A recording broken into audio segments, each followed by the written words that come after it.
We're ready, Dr. Nordine. Yes, I am. Yes, we're ready. أعوذ بالله من الشيطان الرجيم. بسم الله الرحمن الرحيم. الحمد لله رب العالمين. الرحمن الرحيم. مالك يوم الدين. إياك نعبد وإياك نستعين. اهدنا الصراط المستقيم. صراط الذين أنعمت عليهم غير المغضوب عليهم ولا الضالين. إنا أعطيناك الكوثر فصل لربك وانحر إن شانئك هو الأبتر. صدق الله العظيم. With Allah's name, the merciful benefactor, the merciful redeemer, the perfect praise belongs to God, Lord of all the systems of knowledge, the merciful benefactor, the merciful redeemer, the sole judge on the day of judgment. We worship you only and return to you begging assistance. Guide us on the straight way, the way of those on whom you bestowed blessings, not of those who incur your wrath, nor those who go astray. Ameen. Let me do this. I do need to say something about Fitra. We cannot without introducing Fitra to here. And I know we made these stipulations so that we didn't have to introduce everybody else, but she definitely needs to be introduced. Let me say this idea, this concept, she really shared it with us here in Greensboro, and we decided to go with it. And she asked me, would I work with this? And I told her, yeah.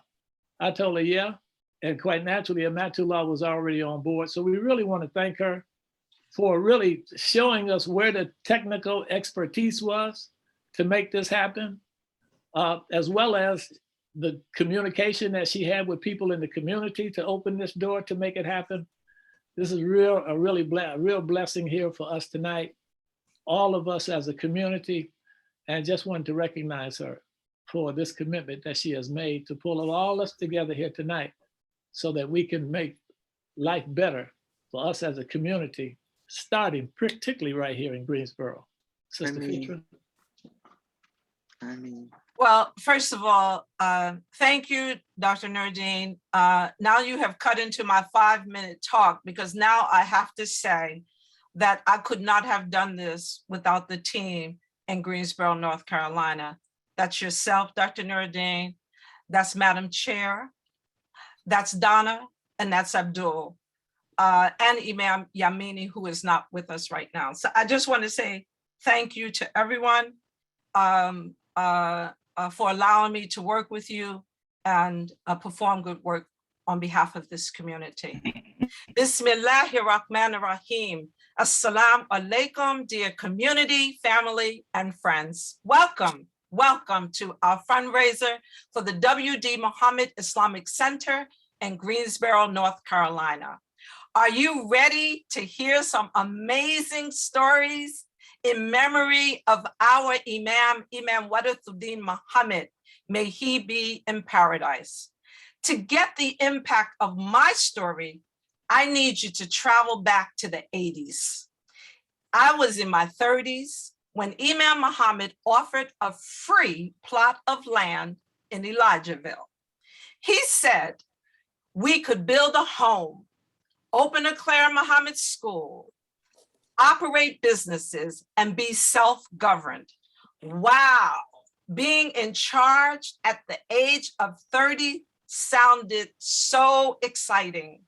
Remember Muhammad Speaks newspaper? What do the Muslims want? We want our own land. Then came the reality check. Life in Elijahville meant leaving my cozy home in Chicago to live in a trailer, plowing, farming, and raising livestock until we can open your supermarket, pumping well water because there was no running water, needing a flashlight at night to find my way to the outhouse until electrical wires could be installed. Not me, a city girl from Newark. No phone lines? What if there's an emergency? No shopping at Bloomingdale's? Because dungarees would be my attire. Are you kidding me, Imam Mohammed? Raise livestock?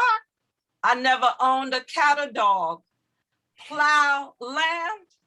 I didn't play in dirt as a child. My days and nights would be spent spraying bugs and creepy crawlers. I loved Imam Mohammed, but there was no way I would live in the deep south of Georgia in a wooded area down a back road into KKK territory. While he was speaking, I kept asking myself, why would Imam Mohammed believe that I would give up ease for struggle? Today, I understand why.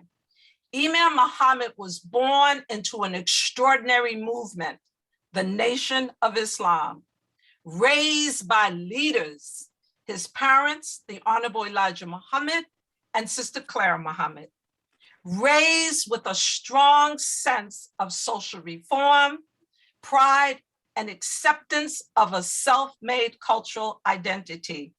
His early education included the study of Quran.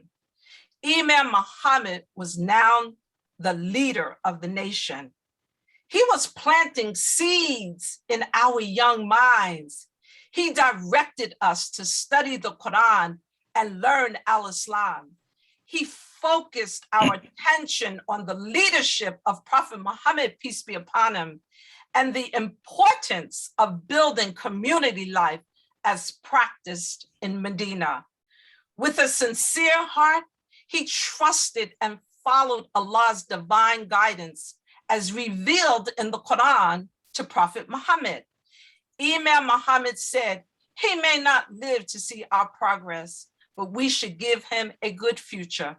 And by the token of time, here we are working together to build a model community. The W.D. Mohammed Islamic Center is named in honor of Imam W Deen Mohammed. The monies we raise today will help modernize the 32,000 square foot building into a beautiful place for Islamic worship and a multifaceted retreat center, inshallah. An Islamic center with ample meeting, banquet, and social space where families and communities can plan their reunions. An Islamic center where businesses and organizations can hold their meetings and conferences. An Islamic center where we can plan our first national community reunion and cookout. An Islamic center where Southern hospitality is plentiful. The vision for the W.D. Mohammed Islamic Center came from our teacher, Imam W Deen Mohammed. He said, stop giving away all the monies you raise at annual events and meetings by paying exorbitant fees for room rentals and food. Let us give a good future to all those who envisioned, contributed, and dedicated their lives to building and establishing this community, inshallah. I am committed to working with each of you for one common purpose: to build a healthy and vibrant Islamic model communities across America for us and our children to live and grow, inshallah. With love, faith, and work, we could do this. Let's raise some money today. Your sister and friend, Fitra Muhammad. Allahu Akbar. Allahu Akbar. Assalamu alaikum wa rahmatullahi wa barakatuh, everybody. Hey, I'm Preacher Moss. I'm going to be your host for this. This really is a landmark operation we're going to be doing this. It's almost like a WD Muhammad town hall, and we're talking about our leader, the Imam W Deen Mohammed. May Allah be pleased with them. Just want to set some ground rules. Want to make sure that the story that you share is about Imam Muhammad, not about you. And we want to make sure that we also pay attention to our time, brothers and sisters, because we want to make sure everybody is getting their fair time in. And I just, like I said, we have a lot of people on today. We have a lot of great stories.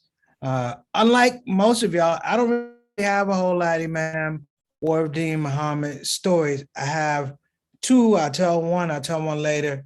I was in Philadelphia at the first man thing, and I saw him and he was standing there.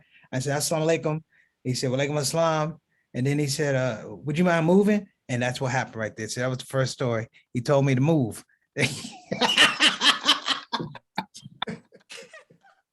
And I want to give a shout out to my my brother I'm getting ready to bring up, who is I call him OG Muslim. That's Imam Abu Qadir.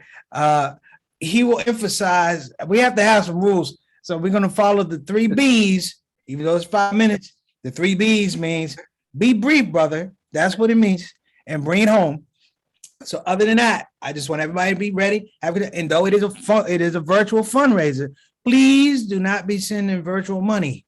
You need to send some real money and no virtual duas, because how big is the place? Is 35,000 square feet. You can fit half of Greensboro on that place, brothers and sisters. So we are thinking ahead. This is a shelter and a masjid, alhamdulillah. So I want to keep things moving along, like I said before. Simple rules. If you have any issues with your sound or anything like that, don't panic. Just let us know. Everybody's going to get their time. I don't want people to get upset and frustrated. We just move you down a little bit further. You're still going to get on. I see some friendly faces on here. I see some people who I haven't seen in a while.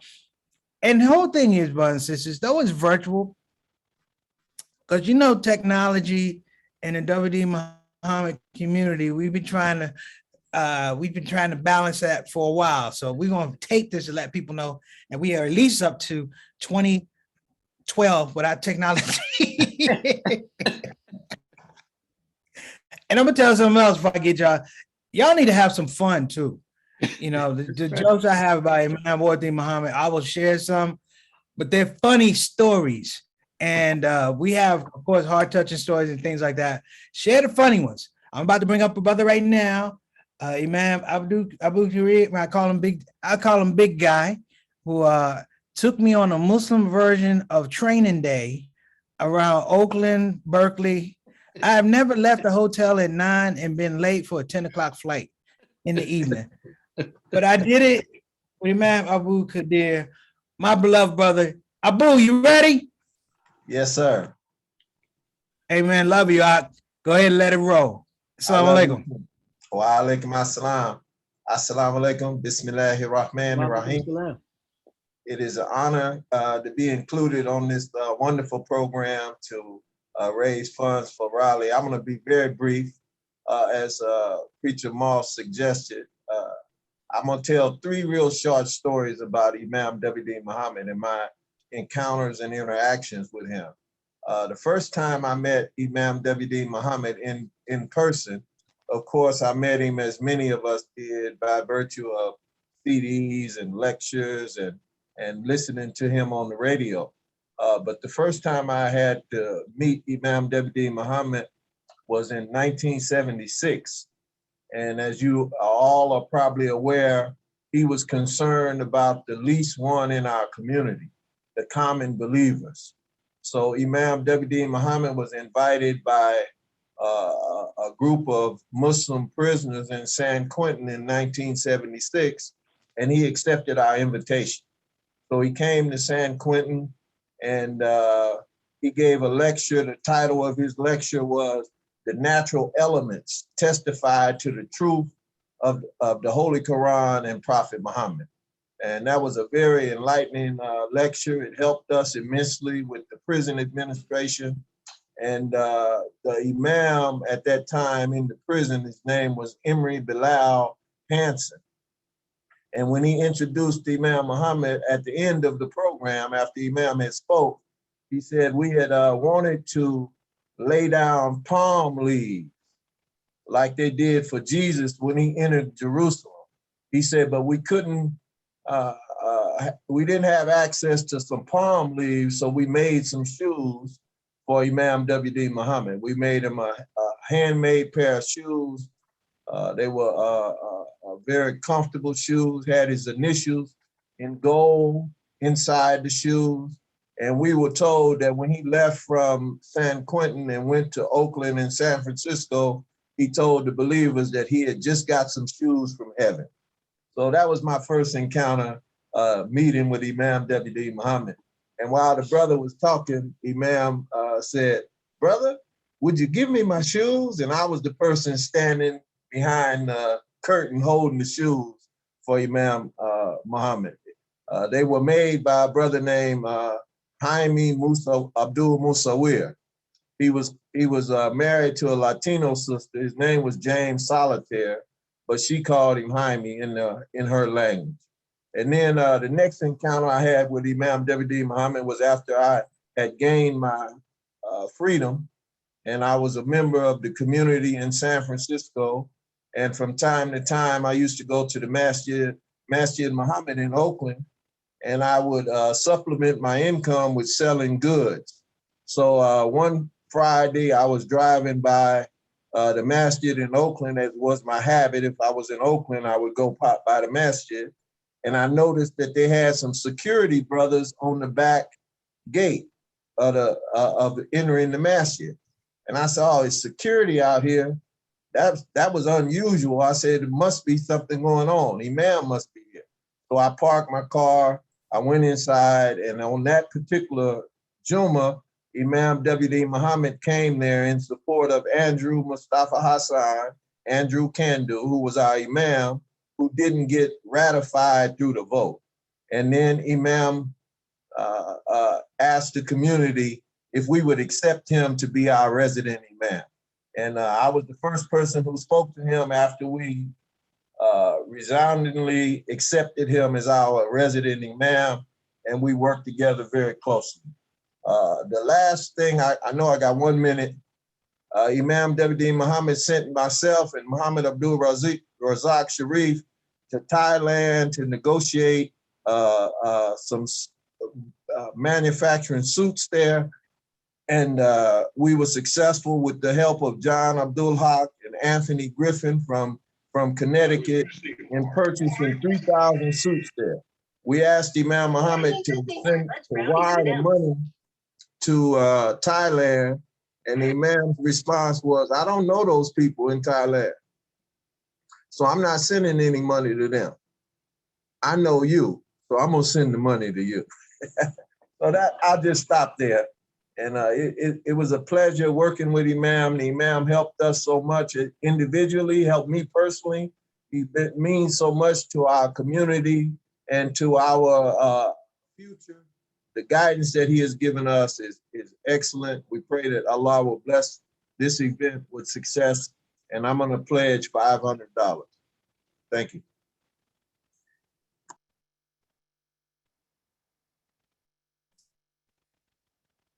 All right. We're going to have next up Imam A.K. Hassan. Are you ready, sir? Yes, yes, sir. All right. The floor is yours. Assalamu alaikum. Bismillahir Rahmanir Rahim. Dear believers on the Zoom, our listening audience, on Saturday, February the 25th, 1975, the Honorable Elijah Muhammad returned to Allah. The next day, which was Sunday, before 25,000 Muslims, Imam W Deen Mohammed accepted the collective wishes of the people to be the Imam of his father's community. In just 1 year, he involved his father's ethnically exclusive Muslim community to an inclusive Islamic community, submitting to the rules and the regulations of the Word of God, Allah, in the Holy Quran, and the demonstrated sunnah way of our Prophet Muhammad ibn Abdullah, peace be upon him. Imam W Deen Mohammed prepared himself quite well for the challenge that he didn't know was ahead of him, but Allah knew.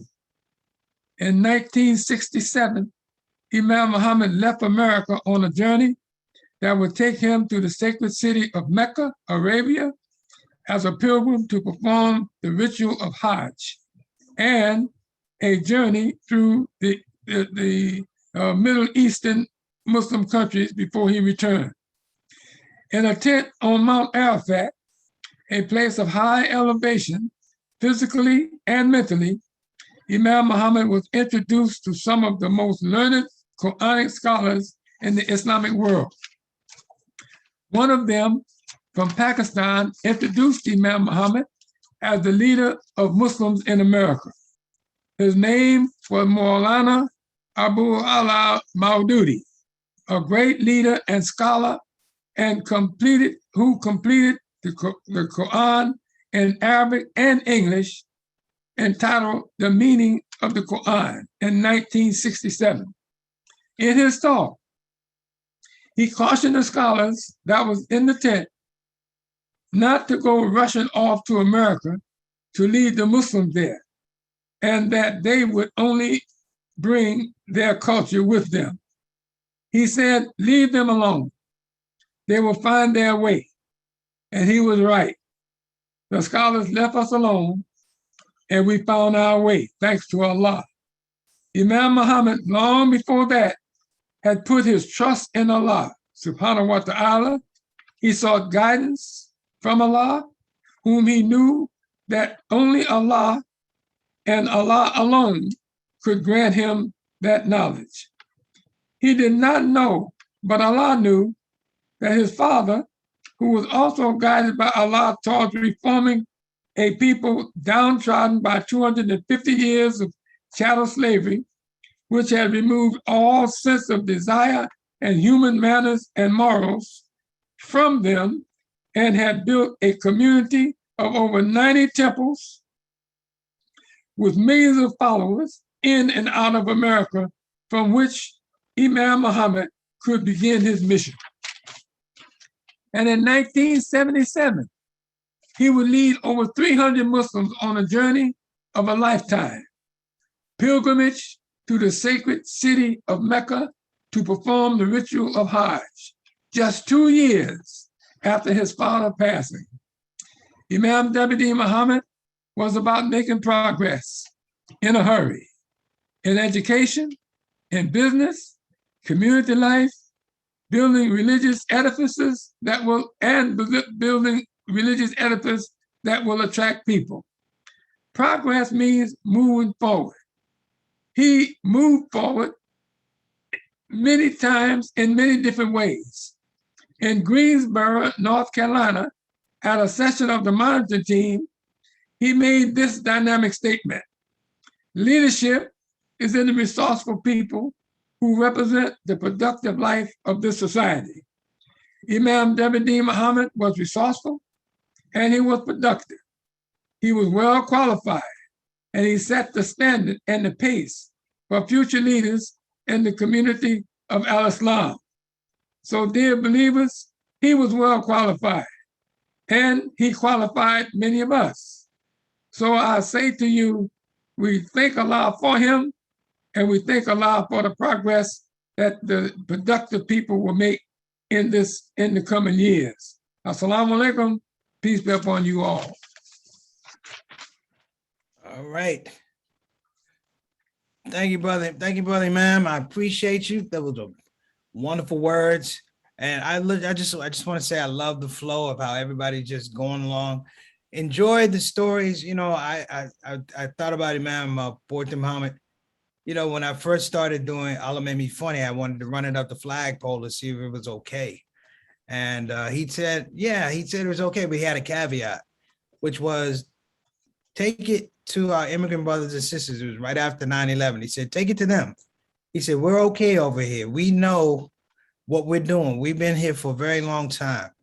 And you know, the interesting part was that I looked at him, I said, well, hey, ma'am, I'm a professional comedian. I said, to go over there, that means I got to start over. You know, that man looked at me and said, look, are you funny or not? So I appreciate that. I definitely appreciate that. So listen, we're going to keep it moving along because we're probably going to need some time at the end to bring some folks on. I've been hosting for a while, so we like to have some energy and some time at the end. So listen, I'm going to bring up my friend. I think we're friends. Are we still friends? I don't know if we're friends, but I'm going to be good on this stuff because I usually give her a hard time, but this is a story about, we're sharing stories about Imam W Deen Mohammed. I give her a hard time, but let me give some props. This is a hardworking sister. She does a lot in the community. And I want to give her props because knowing that I just give her a hard time. But brothers and sisters, you know who she is. She is, of course, Sister Anissa Dewan. She's going to come on. Sister Anissa, I know you're very infectious, why you bring the thing on with the palm tree? Everybody else is in the house. You follow protocol. Why are you bringing palm tree? And it's like one palm tree. You live in Tennessee, palm trees in Tennessee. Stop. You need to be in front of I'm at the beach today, mashallah. Alhamdulillah, forever the preacher and the teacher, right? that is who we are. So yes, we are still friends. Alhamdulillah, I greet everyone with assalamu alaikum wa rahmatullah. I am just so honored. I know I only have 5 minutes, but I just cannot say just the whole lineup, those who came before, those who will come after. And I know I'm probably not the absolute youngest, but I'm definitely in that realm. And for my stories and my communications with Imam W Deen Mohammed, that I am definitely coming from a place of youth. Right, that many of my stories that involve Imam W Deen Mohammed rahimallahu alayhi, they involve me in youth. So most of you, you all know Imam W Deen Mohammed, that he lived here in Little Rock, Arkansas for a time, and it was that during the time that he was here, we had all types of different interactions, and some of them were very common interactions with him, to the point of I'm out at the Dollar Movie and I look up and who do I see? Imam W Deen Mohammed. Why? Because he absolutely loved movies, right? So this is me as a young child running over, and I'm like, I mean, he's just there riding his like sweatpants, and, living his normal casual life. And it really, for me, it spoke to even the number of us that are giving stories of Imam W Deen Mohammed. It speaks to the reality of who he was inside of our community and outside of our community, meaning that we all seem to have a personal connection with Imam W Deen Mohammed. At some point, there was a personal story, there was a personal meeting, you had that. And then this is the same person who met with the Saudis and the kings and the Pope. And every leader in a huge fashion, it was there. So when there was one time when I was at the Ramadan sessions, and when we were, and many of you all remember this, Imam W Deen Mohammed, there was a point in the session and it was a later session, that there was a sound that came over the intercom, and it was just like this loud, piercing sound, and it sounded like a bomb that was about to come and drop, and it was just loud. It was. And it was coming down, and everybody got quiet, and he got quiet, and he said, I guess that was it. And it was just this reality that, if it's it, that's what it is. I believe we've done all we can. And then if it's not, he's like, and I guess I'll keep teaching because the bomb can drop. And that was his reality for me. There was another time, and this is for me, the idea of him being a big reality, but bringing in that reality to every seemingly small individual, but every single one of those individuals rising to a different height in our communities even later. And that was when we were younger. He went around and the gold prayer and al-Islam books. And he, whatever, going around, everybody wanted one, bought one. Now they're like, I feel like they're like a weight in gold, those of us who still have our prayer and al-Islam books. And when he came this particular time in Little Rock, and they would come different times, and the imams, the sessions, the Ramadan sessions, actually even I think they started in Little Rock, or maybe one other time before, and then a lot of them were in Little Rock.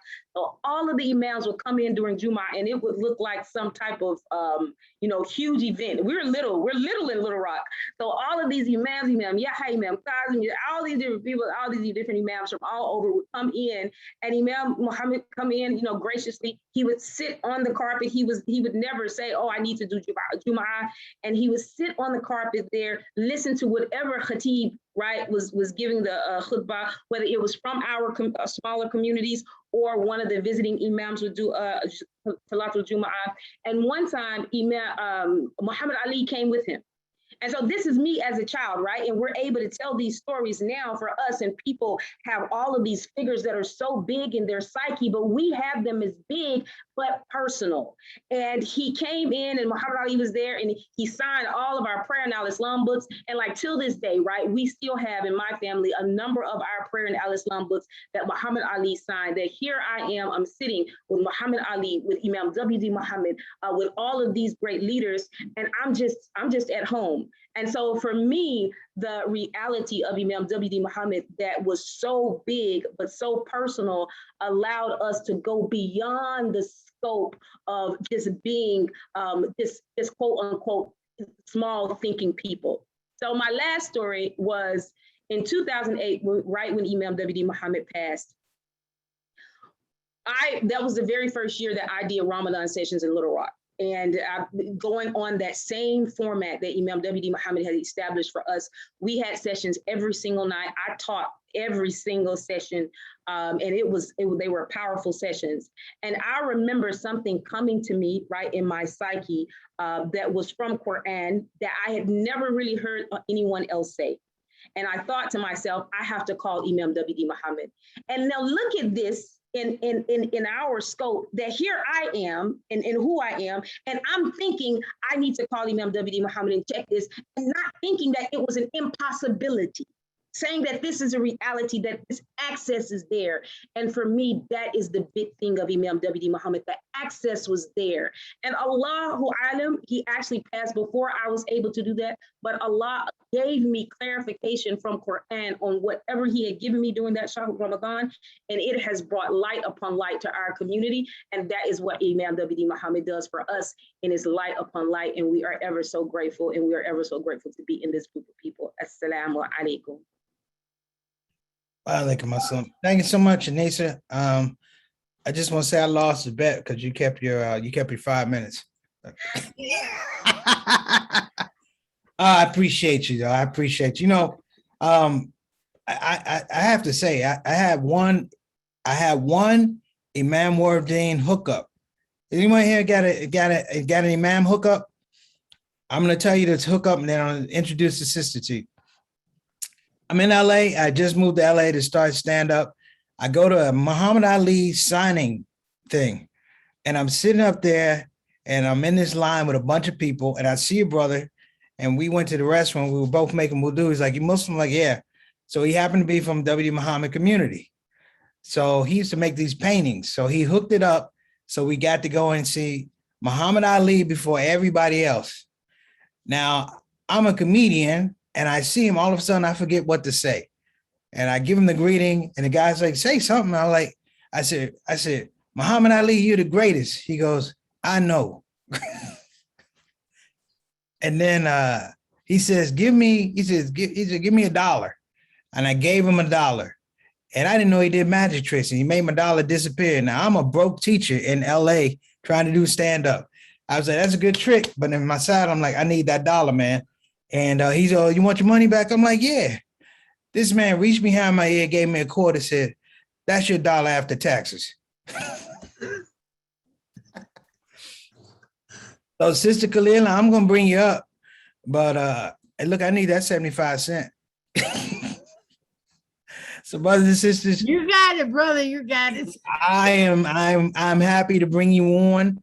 I know your daughter, May. So I'm looking at a splitting image. So listen, without further ado, the Ali family finest, brothers and sisters, let's welcome Kalila Camacho Ali. Thank you, my brother comedian. You really are funny. Bismillahirrahmanirrahim. I want to thank everybody and say the greetings of Assalamu alaikum, rahmatullahi wa barakatuhu. I'm just honored to be speaking with you. It's just to think of the Imam W Deen Mohammed. He was the greatest person I've ever met. I used to call him Uncle Wallace back in the day because he was like a play uncle to me. So, you know, seeing him, thinking he was Zorro all the time. I thought he was Zorro. And, you know, it's just that what it is that when I first, you know, I have so many stories of him, me being with him as a little girl. I have millions of stories, so I can't go that way. I only got 5 minutes. So anyway, so what I can do is that when my mother named me Belinda, she named me from a movie, and my mother was, you know, fresh, being Muslim, and my father back in 49, being Muslim, and you know, Belinda was okay at first, but when they started talking about Islamic names, my mother didn't really get a hold to those names until my sister came around, and she named her Rashida, and she named my brother Kamawi, and she named my other sister Shahara. And I go, hey, what happened to me? What happened? What happened? And they said, well, we were just learning and everything. So I just asked the Imam W Deen Mohammed one day. I said, can you give me a name? Because my mama didn't know it really well how to name us at the time. So I got stuck. And he said, okay, I'll give you a name. And he gave me this name called Lisa. I took him on a boat ride and he called me Lisa. I said, Nisa? I said, last name is Ali already. My name Nisa. I'm a tall girl. There's all these two short names.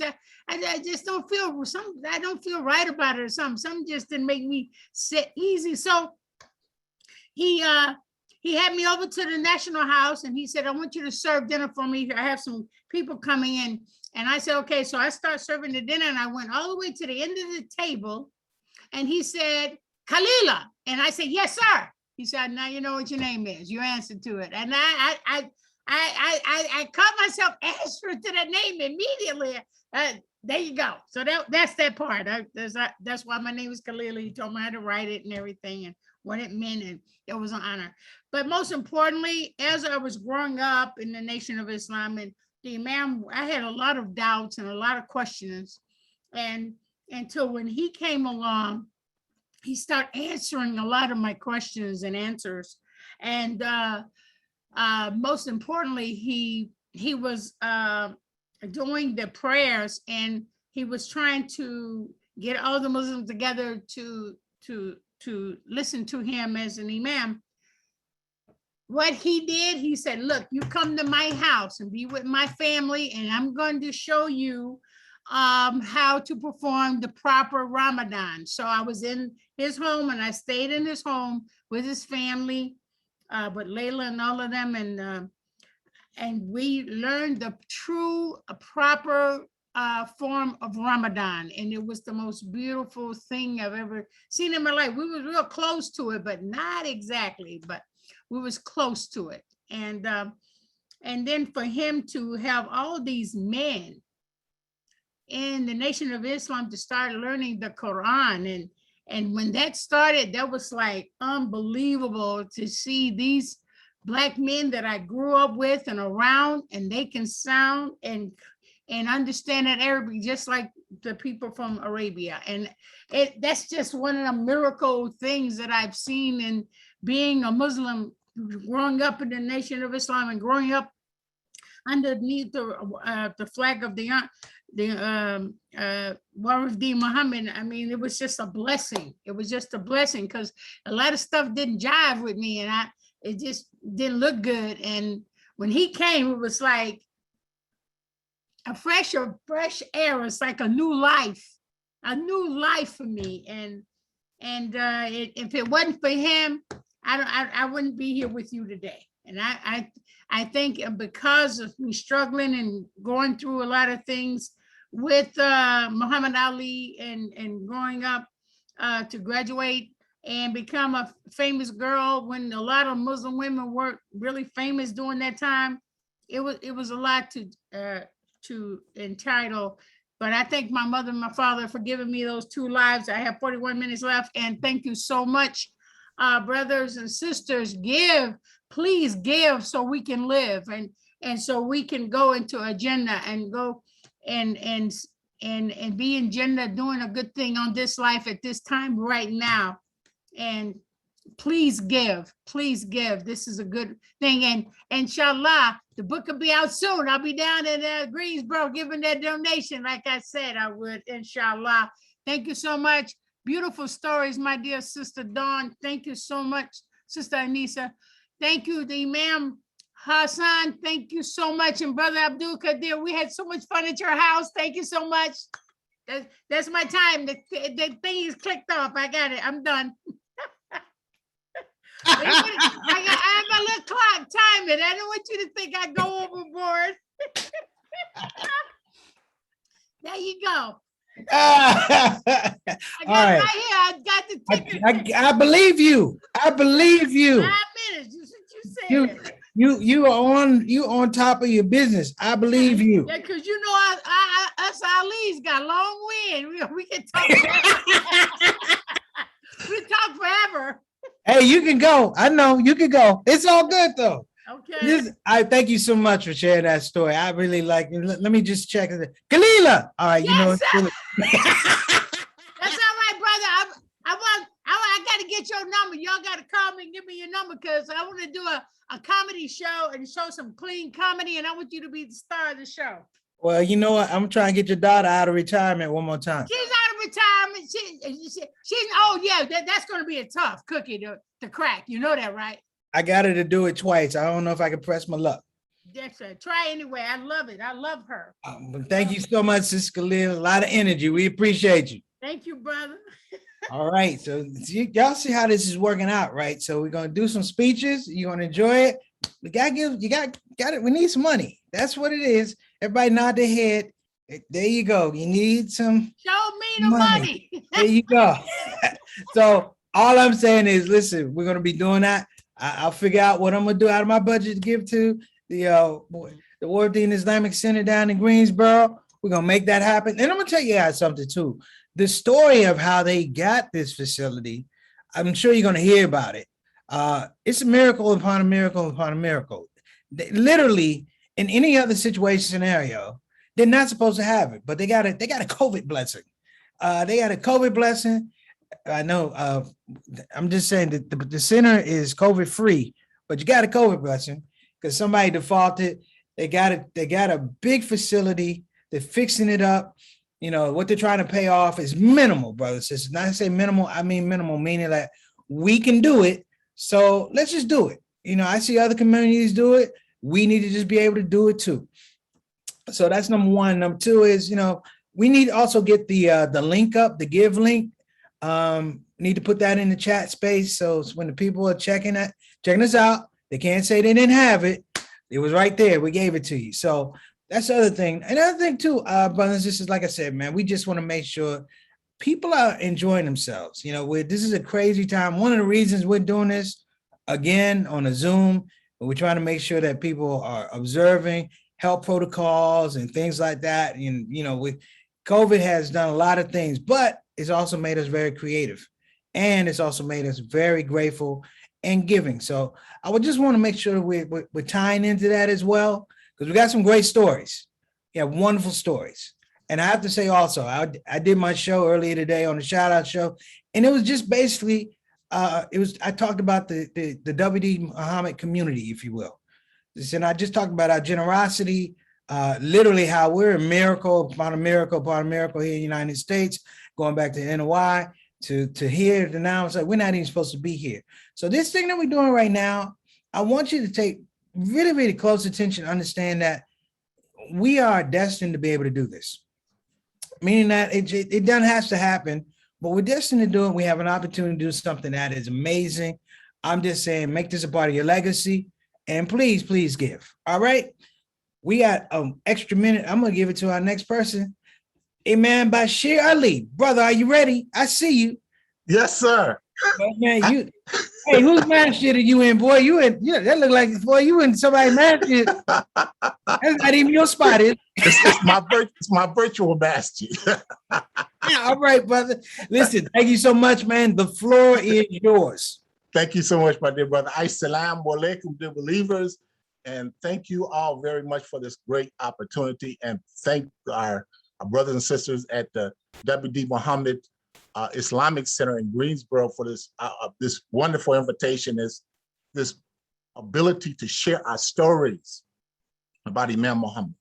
And I've got several stories I want to share as a very young man coming into the community. I came into the community in 1970 as a teenager, my brother and I. My brother's 4 years younger, he was really young.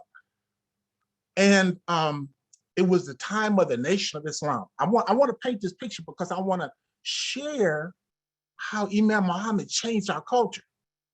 He changed the mindset, he changed the culture. He impacted my life, obviously, has impacted all of our lives. So coming into the community in 1970, we were in awe. As young people, and particularly as a young man, looking at the FOI and the structure that we saw. And the Honorable Elijah Muhammad was like untouchable. He was like, you know what we called him? We called him the messenger.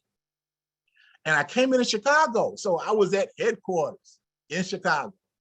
And as a result of that, I got to see all these wonderful businesses from our community. I got to see this real structure of the community life. And we had this hierarchical structure.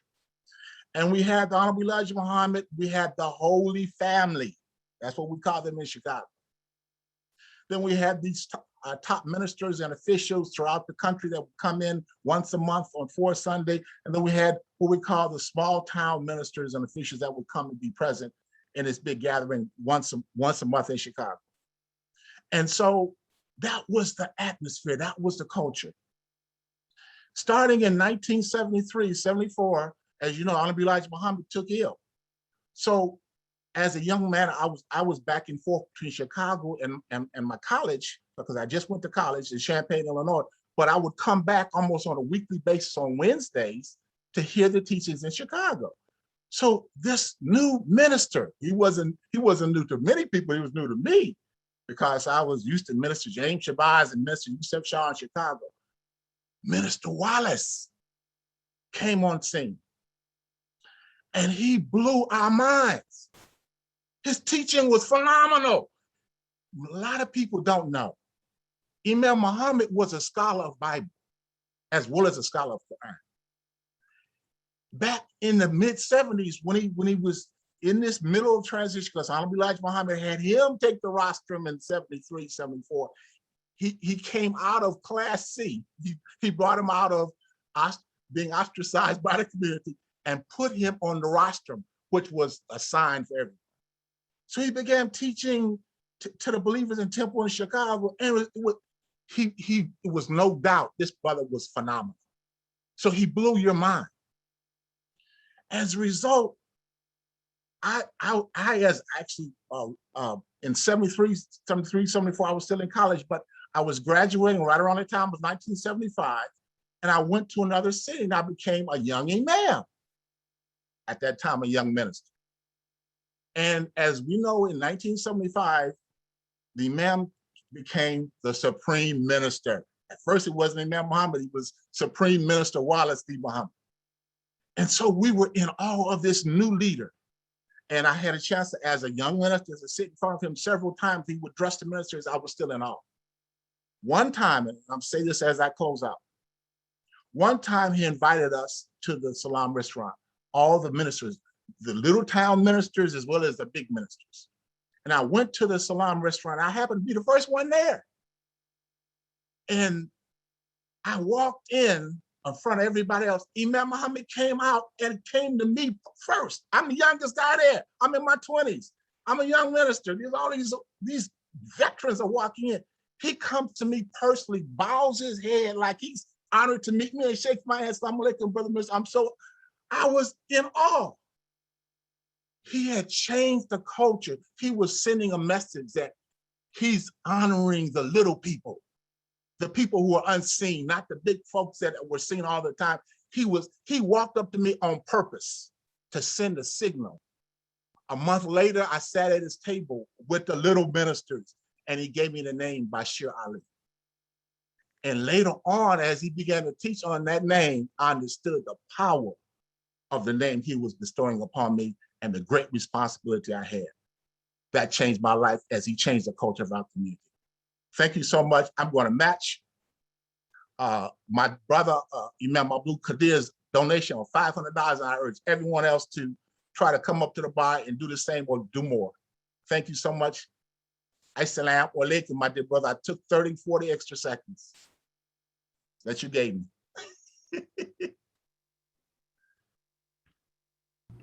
Assalamu alaikum, everyone. Thank y'all for being a part of our Zoom fundraiser here at WD Mohammed Islamic Center. I'm Abdul Rahman Kareem. I'm on the board here, and here's my big brother, and I'll let him introduce himself.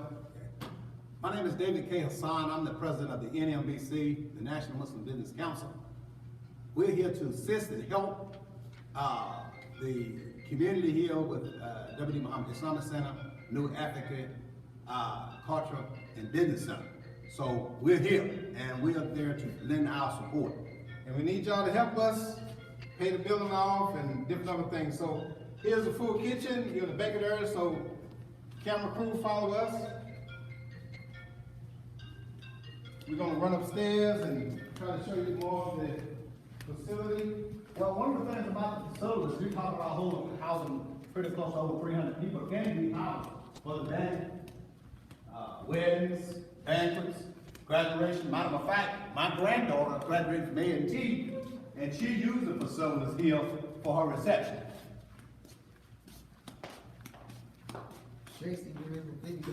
We'll go upstairs to the second floor. All right. You were in the video. Get my cardio in.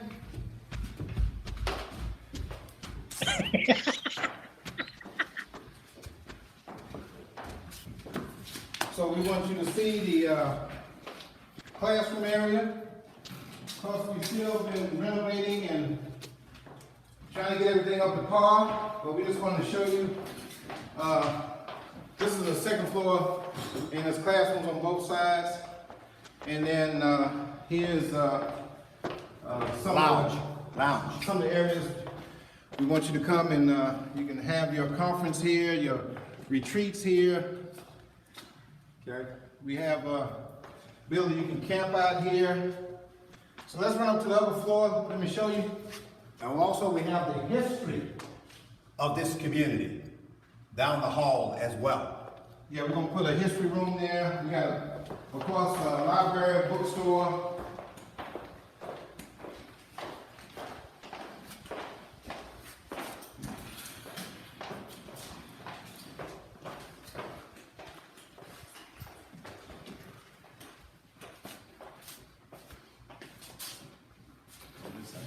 No.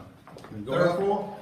We're going to the third floor now, and we're going to be highlighting some of the areas of the third floor. Abdul Kareem. Woo! Cardio. So this is where your dollars are going. Because we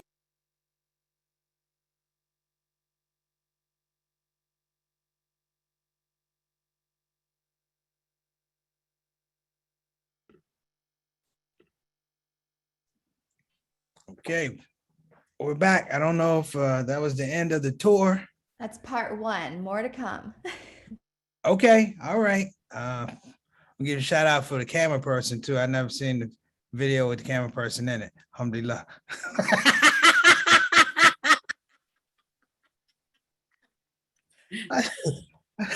So this is the Islamic City of cops. That remind me of cops. I might have broke the law in the Islamic Center. Lord, we need security. Low budget. Hey, you got the job done. That's part one. Let's make the wire on part two. And we're gonna make the wire on part two. All right. So listen, we're gonna keep this moving along. I want to make sure we get the sister in. I know she's ready to go. So we're gonna have a section where to donate by Sister Donna Lynham. Sister Donna. Welcome, everyone. Those who in charity spend of their goods by night and by day, in secret and in public, have their reward with their Lord. On them shall be no fear, nor shall they grieve.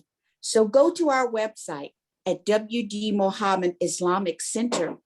And when you click on the button that says donate, or you can click on the button if you want to do Cash App, which is WDMIC 2018. You can also go to PayPal and click on. It gives you an option of how much money you would like to donate or a different amount. So the money that we have showing is just to $100. But come on, guys, open up your checkbooks, your wallets, your pocketbooks, or your purses, and give another amount. Then you click on the down button and it says use this donation for the building fund, and that's where it goes. If you click on to donate by PayPal, you can donate with a debit or a credit card. Thank you very much. Wa alaikum assalam. Okay, all right, everybody. So you know she showed you 3 ways to pay. Now let's go through them again, class. You have Cash App, you have Cash App, you have PayPal, you have throw in Venmo and mail. Okay, that's what it is. So you have different ways to do it. You can pay through the website. I don't want any excuses.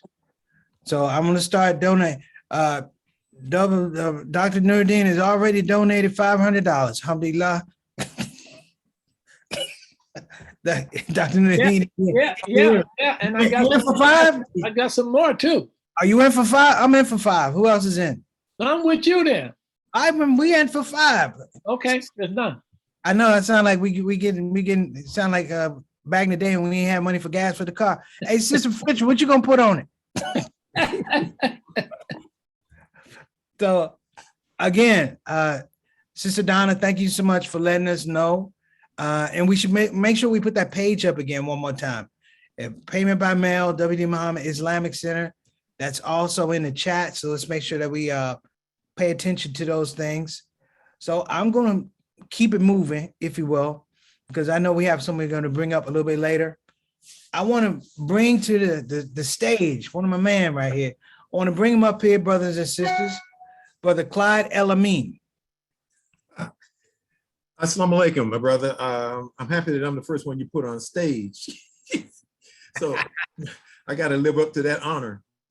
Well, first of all, let me just say how blessed I am to be among the brothers and sisters here today. And I also, I was really blessed to have a conversation with the sisters at Greensboro regarding this project some months ago, I believe it was. Sister Fitra, you put me in touch with them, and I'm really excited about it. I'm definitely going to get in touch with you guys. I'm gonna put a pledge on layaway. I'll let you know what it is. I'm gonna make sure I get it done within a month. Well, I'm happy that Brother Imam Bashir came before me, because my story is kind of in the same spirit as his. You know, I was a part of that crowd of then young folks who was really rushing to the Nation of Islam around that time. And I was new in Chicago, came in the Nation of Islam, and really wasn't here very long before I started hearing from Imam W Deen Mohammed.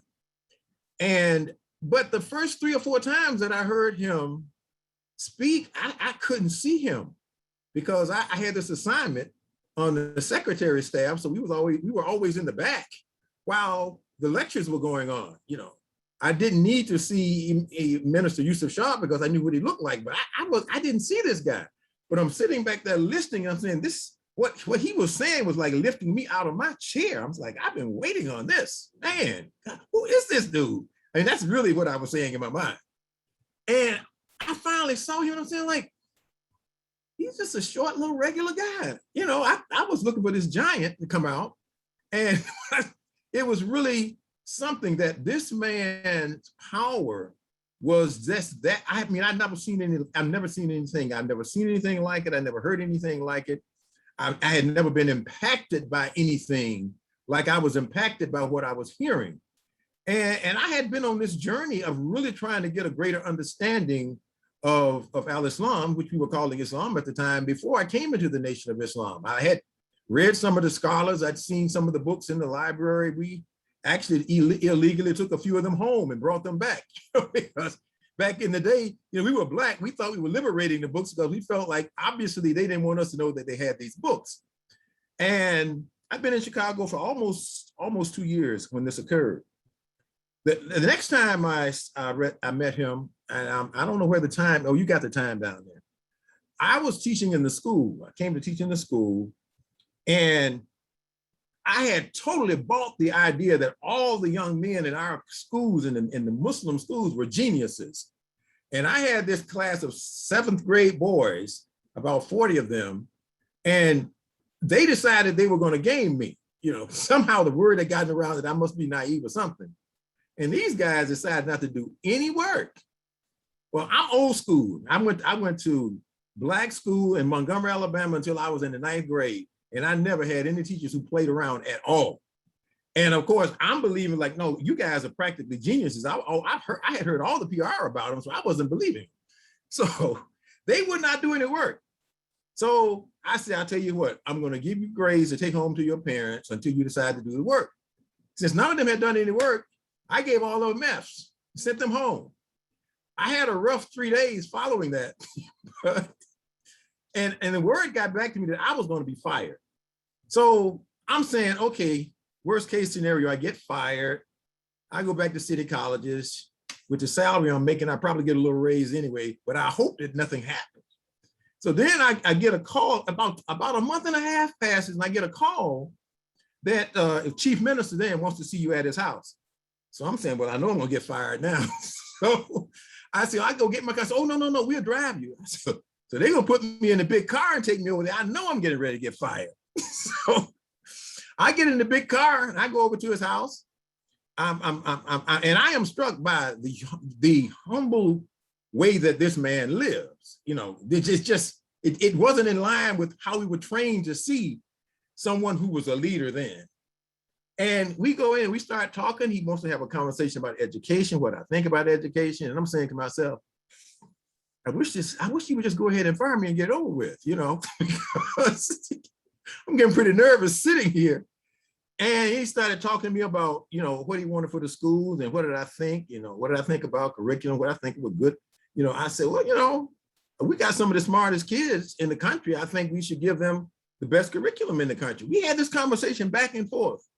He said, okay, well, I really think you coming over and spend your time. So I know it's about time for him to send me on my way. And he says, well, I'm trying to find somebody to help me with this. I really want to do this curriculum. I want to work with all the schools around the country, etc. So I don't have a clue. So I started naming people that I knew.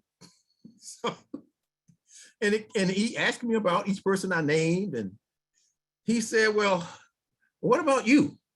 I said, I'd be happy to work with them. He said, no. What about you as a person that's going to work with me? I said, you sure? He said, yeah. I want you to come back and talk to me a little in a couple of weeks about what we're going to do. And I mean, I almost couldn't stand up. I was happy, but I was nervous as ever because this was this was something I would never imagine happening to me. But I left more impressed, and I'm not just on my intellect, but impressed on my heart with what Imam W Deen Mohammed wanted to do for our community, and impressed on my heart with how he saw us, the potential he saw in us.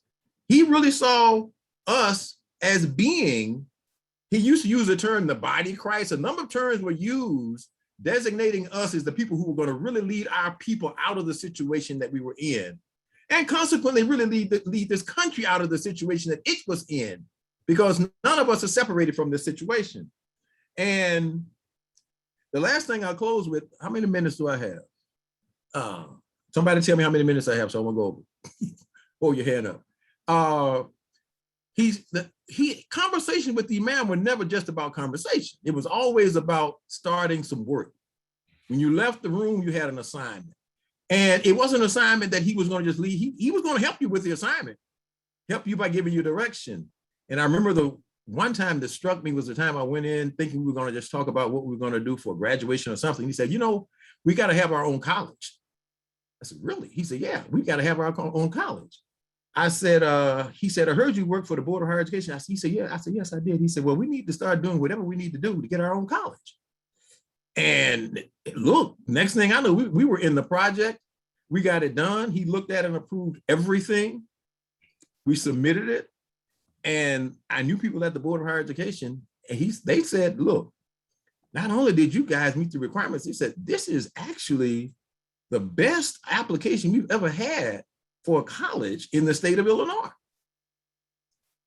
And I said, wow, do I understand what this really means? I obviously knew who he was, but here's just some more evidence because they'd never seen anything. And I know it was his influence because other than that, all the implications pretty much look alike.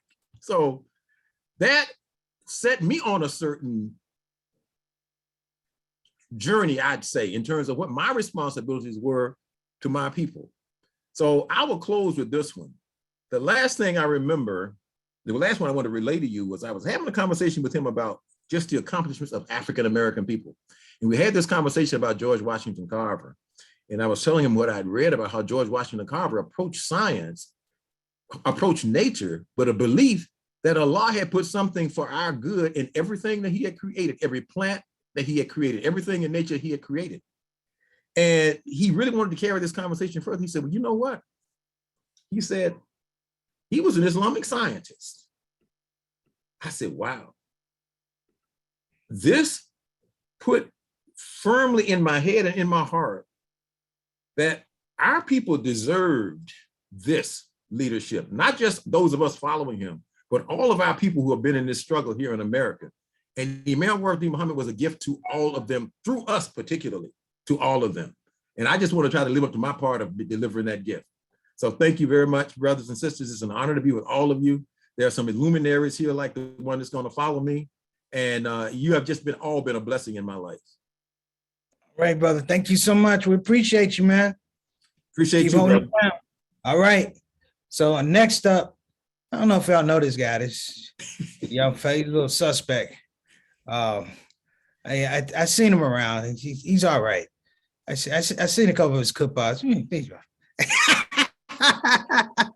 Brother, my big shake, the homie. Y'all know who he is. Imam Fahim Shuaib. Brother, take it away, man. Enlighten us. Thank you so much for joining us on the broadcast. Now take that mute off, though. That's right. There you go. That's right. Alhamdulillah. Well, you got me chuckling so much, man. I mean, discombobulated. Alhamdulillah. Bismillahir Rahmanir Rahim. Alhamdulillah Rabbil Alameen. So happy to see the faces of so many that I haven't seen for such a long time. Alhamdulillah Rabbil Alameen. And it's a blessing that, you know, that our hearts feel so good when we see each other. So just that experience is truly a blessing, because we've been hoeing these roads for a very long time. Now Preacher Mars, leave that line alone. Leave that line alone. Okay. I know what I said, and I know that trope opens up a whole lot of stuff. But see, you got to always do your radio version stuff with all these Muslims in here. You got almost 200 Muslims on here, so keep it clean, bro. But let me move on to what I'm supposed to be doing here. Alhamdulillah, it's an honor to just be a part of it. And there are, mashallah, and I'm sure there people on this line can say something. There's so many things. Yes, there are so many things. So you have to choose one. So I'm just following intuition right now, and thinking about, in fact, what Clyde just said, Brother Clyde just said, with regard to the power of the Imam, and all of us related to the Imam, and the Imam related to us through what he saw best in us. And that is one of the qualities that recognized quality for me from the Imam, is that it didn't take him long to figure out exactly where you should be. It's like, okay, you're this and you're that. I'm talking about a sense of immediacy. I've seen it happen so often. And Allahu Alam. So what stands out in my mind in terms of my own personal experience with the Imam, there is his psychic power. I mean, that's why I hope that word doesn't throw you. Psyche only means soul. James Brown told us about soul power, right?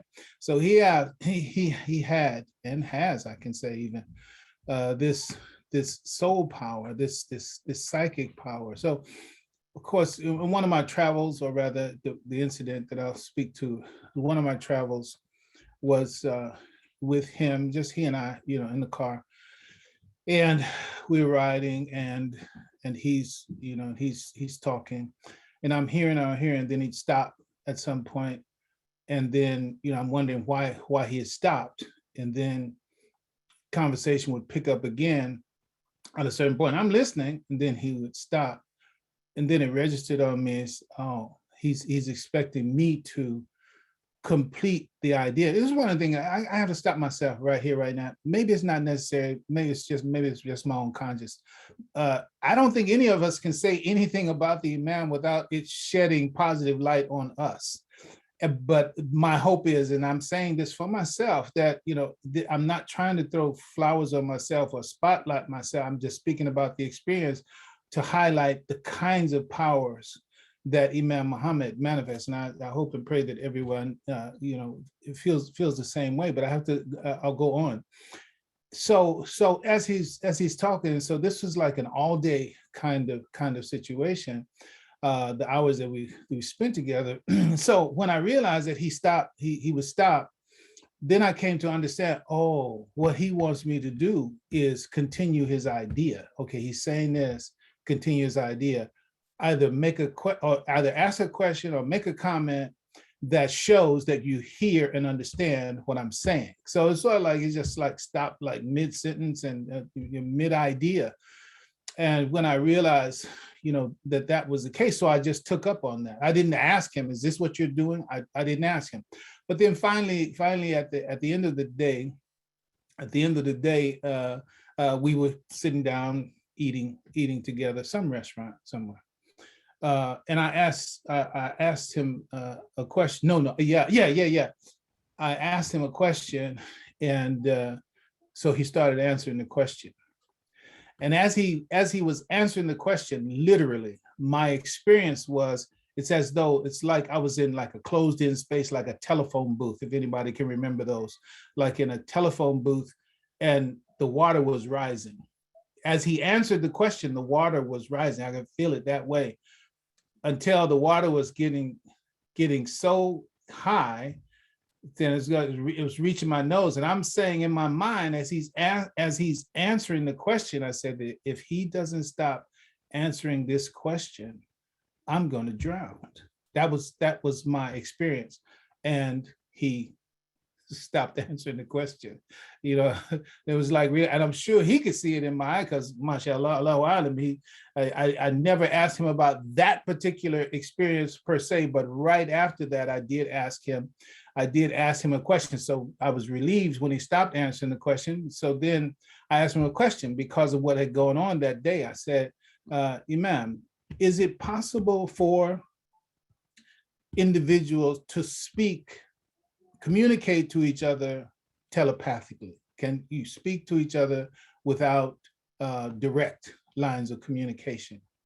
He said, yes, that is possible, but they have to be devoted to the same mission, and they have to be at the same level of purity. They have to be at the same level of purity, and they have to be devoted to the same objective. They have to be devoted to the same objective. And so that I learned from those experiences with him about that power in terms of human being, and that in my experience, and that he had it. One other thing that I'll mention, because we do know that the, I guess you can call it the putative W.D. Farad, Muhammad Abdullah, was the resident imam also here in Oakland. So I did have the occasion to travel with both of them. to whatever, one of the local areas where there was this person who apparently there was some reputation going around that he's really like powerful kind of whatever, psychic, spiritual, whatever. He's Muslim. He's from somewhere on the subcontinent or what have you. Okay, so we go there, just he, I, Muhammad Abdullah, Imam Muhammad Abdullah, may Allah be pleased with both of them. And so this person, so we're waiting, this person comes in, and he's a younger person. When I say younger, let's put him under 50, and he's wearing what, without touching it, looks like a silk shirt, some silk colored kind of shirt, regular kind of dark slacks and the like. And so they had brought us tea in these regular porcelain cups, but then his tea was a crystal clear teacup goblet. Our sugar was just regular white, cube sugar. His sugar cubes were like rock candy, so they look like diamonds. So it looked like he's stirring his tea with diamonds. Y'all got regular sugar, right? so I'm listening now. They're not saying much. I don't remember any of the conversation. There was a conversation that was going on between them, not a lot of words, but just conversation. Okay, so then we finish there, we leave there, and then we go again back to a restaurant scenario. And now Muhammad Abdullah and Imam Muhammad, they're talking to each other. And this is what I remember from their conversation. Muhammad Abdullah asked Imam Muhammad, he said, did you taste, these are his words, he said, did you taste any Baha'i, like Baha'i, the religion Baha'i, did you taste any Baha'i in him? So now they're talking about what are you sensing? What are you picking up from him through these psychic senses, right? Did you taste any Baha'i in him?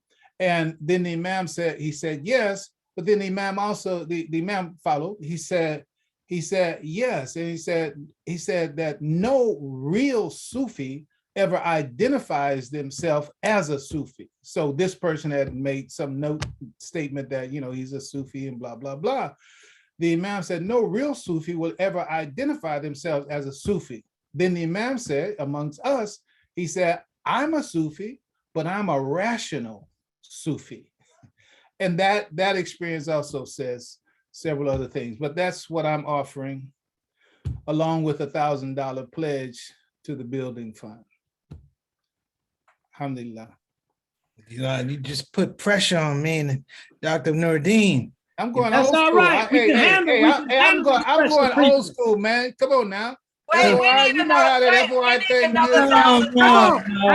Come on. I said, come on. You're supposed to pull it out your pocket and just drop it off the balcony. That's right. I was already sent mine, preacher. Who's gonna give us another $1,000? We need another $1,000. Where's another $1,000? Another 1,000. That's right. I was already sent mine, preacher. Look, I don't know if another stimulus check is coming. Thank you so much, man. Fahim, Thank you. Alhamdulillah. Hey, so we're up here. The stories are flowing. That's number one. Number two, you hear, this is the thing. We're coming up with money. We're trying to do this thing. We're trying to make it. We're going to take it upon ourselves, brothers. It's just the power of the people, the power of the community. You're hearing stories that just build and build and build. They're very transformative stories. And I think the idea, as Imam Fahim was saying, is like, it's just a consciousness of just work. One of the first things I ever heard when I thought about becoming Muslim was this quote right here: Allah never wastes the work of a righteous worker. And I have tried to live that as much as I can, even with stand-up. I mean, Imam Muhammad can take credit for the fact that out of our community, he influenced me to take comedy work and make it religious work. And I never thought that would happen. I never thought it would work. It worked, alhamdulillah. And, our imprint is all over the world, brothers and sisters. That said, though, we still need some money, though. So we need to imprint. Imprint rhymes with mint, like government. We need some money. We're trying to get this thing built. I see Brother Fahim laugh. Go and get it out, Brother Fahim. Go and get it out. So all I'm saying, brothers and sisters, you have all the links. Cash App, Venmo, PayPal. Let's just get it done. Because this is one of the nicest fundraisers y'all gonna go to, because y'all know you've been to some of them fundraisers. And it's a fine line between the fundraiser and the hostage situation. So we're not getting into the hostage situation. We're getting into the help situation. It's not just help. The WD Islamic Center of Greensboro, we're trying to set a precedent so we can go all around these cities, all around our country, and build our infrastructure up and make people know that we're gonna be here for a while. You know, put the imprint down, and I don't mind, brothers. You gotta scare a few people, let them know we for real. We come from an incredible tradition, and I always say I be honest. When I travel around the world, people ask about NOI or they ask about our community. I say, no, I don't apologize for us being great. And then I tell them have a nice day. All right, so listen. Wait, preacher, I want to just say, everyone keeps asking about a community reunion and cookout. This is the place for us to have it. The hotels are nearby, they're clean, they're inexpensive, they've got plenty land, lots of room. This is where we could have our reunion and have a wonderful, wonderful time. That's all I'm saying. It's all laid out, brothers and sisters. This is a small down payment. Whatever it is that we have to give, you have to spread it out over one time. You got to spread it out over intention, as my teacher told me. Don't look at it as money as investment. Look at money as intention. What did you mean for it to do? What do you mean for it to be for yourself, other people, and people that come behind you? So just think about that when you're writing out that check and you click that Cash App. You know what I'm saying? You know what I'm saying? If you don't believe me, if you don't follow through, I'll send Imam Fahim to your door personally. And we will muscle that money up out of you. All right. So let me keep this going, brothers and sisters. He has been patiently waiting. I want to welcome to the stream, brothers and sisters, Imam Omar Shaheed. I'm sorry about that. Imam Omar Shaheed. How you doing, Imam?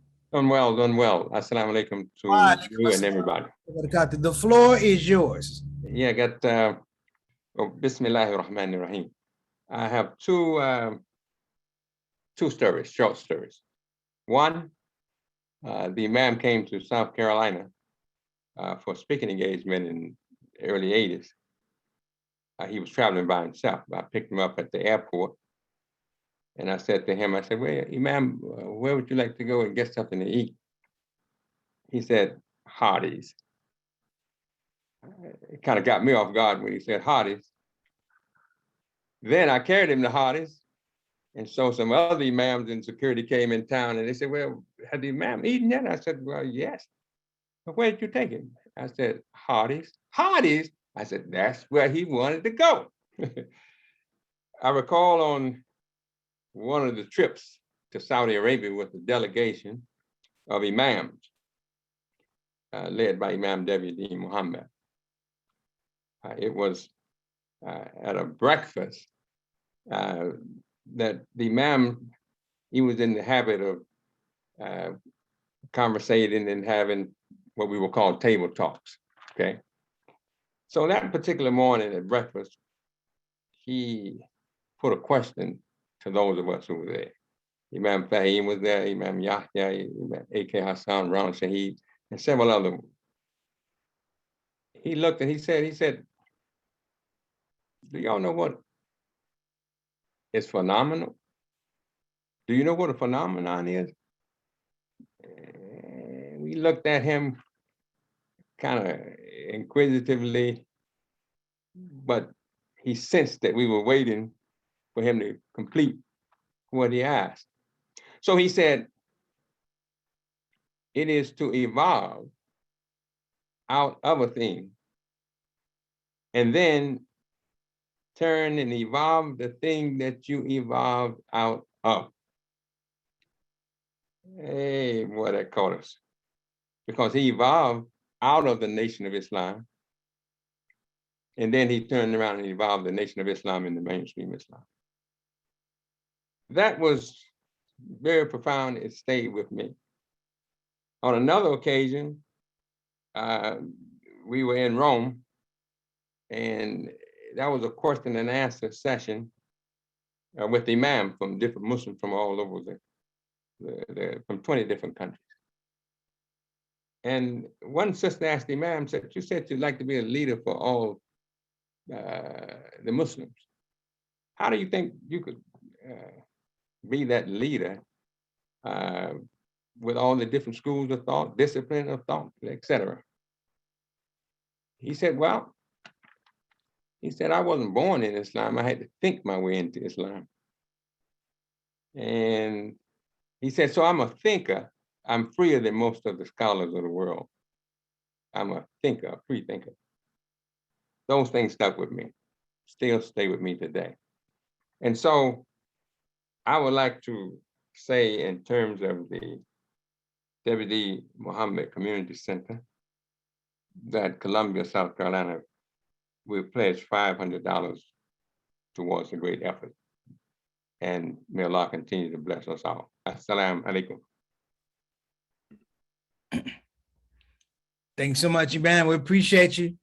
And tell everybody in South Carolina, we said, thank you very much. Thank you. And, tell them, go round all the Muslims up wherever you find them. And from the Waffle House to Piggly Wiggly, tell them, we get them in front of the screen. That's what we're trying to do. And Hardee's, don't forget Hardee's now. Hardee's, pull them out of Piggly Wiggly and Hardee's and tell them what we're trying to do, brother. Man, powerful story, man. Powerful story. So listen, just to reiterate, brothers and sisters, we have an opportunity to do something very special. And as a person that has to do a lot of fundraisers over the years, this is kind of nice. It's kind of nice. It's sort of like we can all check in and you don't know the efforts that's been put in. When it came to me with this idea, of course I signed on because it's Sister Fitch Muhammad. That's my other mom. So that's going to go down. But you know what? Just the idea and the narrative of how they got to this point is just a beautiful story. And you know what? It's just wonderful to be able to support folks in a place and meet them where they're on the high side of a request. We're not losing the building, anything like that. We're trying to expand. So I would encourage everybody to continue giving, continue making dua, and continue the project that we already started, brothers and sisters. This was started way before we even got the building. Okay, so this is a little bit of destiny. We're going to make sure that we're going to keep doing our part. So listen, we're going to keep this thing going. I'm going to bring on the stream right now. Imam Mikhail Shaheed, how you doing, brother? I'm doing good. Thank you. Thank you so much for joining us. I'm going to turn it over to you. Thank you for being so patient. Brothers and sisters, this is a great show, and thank you very much. The floor is yours. Thank you. Assalamu alaikum, and thanks to everyone for creating this wonderful platform. It's really a special honor to be a part of it with my esteemed brothers and sisters, and a special congratulations to you now, to Dr. Nuruddin and his community. We really appreciate this effort. It is inspiring not just for those in Greensboro, but for all of us around the country. I just want to share a couple of things, because there's quite a few that come to my mind. Back in 1998, we were blessed to have Imam Muhammad come and to meet the governor of Indiana and do the opening prayer for the Indiana Senate.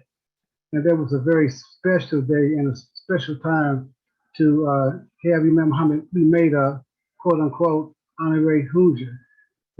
And to be a witness to that was, for us, it was a big lift.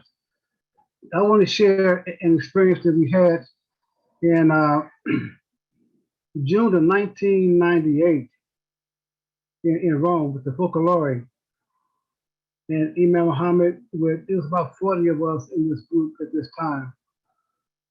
And we were at the Vatican going into St. Peter Basilica.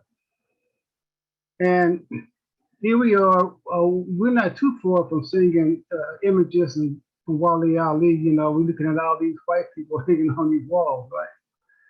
And along the way, we made some comments. And we walking the whole time going for the 16th chapel.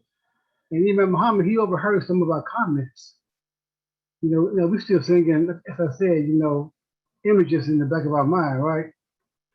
And when he heard our comments, he stopped and he pointed to the one like a 30-foot tall drawing or painting on the wall. And he said, look at the people at the lower level. He said, they are drinking, they're drunken, they're fighting, they are war. He said, they go to the second level. He said that they're civilized, they got plows, they work with family. He said, now take it, he worked to the highest level. He said, now look up there. He said that they got wings and they're in heaven. And so what he was doing, he was correcting us. He heard us making these little sly comments. He was teaching us in a kind way that we were in someone else's house. We shouldn't be doing that, first of all. But he was saying the people back then couldn't read. So they taught them through pictures. The lower level was the base level. You know, we got different names for it in Islam, but he didn't go through all that. And he was showing how, through picture language, how they were teaching the people who couldn't read. Now, for us, we all got the message. He'd given us a little mouth spanking, teachers at the same time. And so those things really, resonated with me. And I never forgot that special moment to where he would teach us. And we were very thankful and very grateful. And just in closing, I can think of another event that happened to me. Well, this is probably, it was in the early 80s, having the Midwest Imams Conference in Gary, Indiana.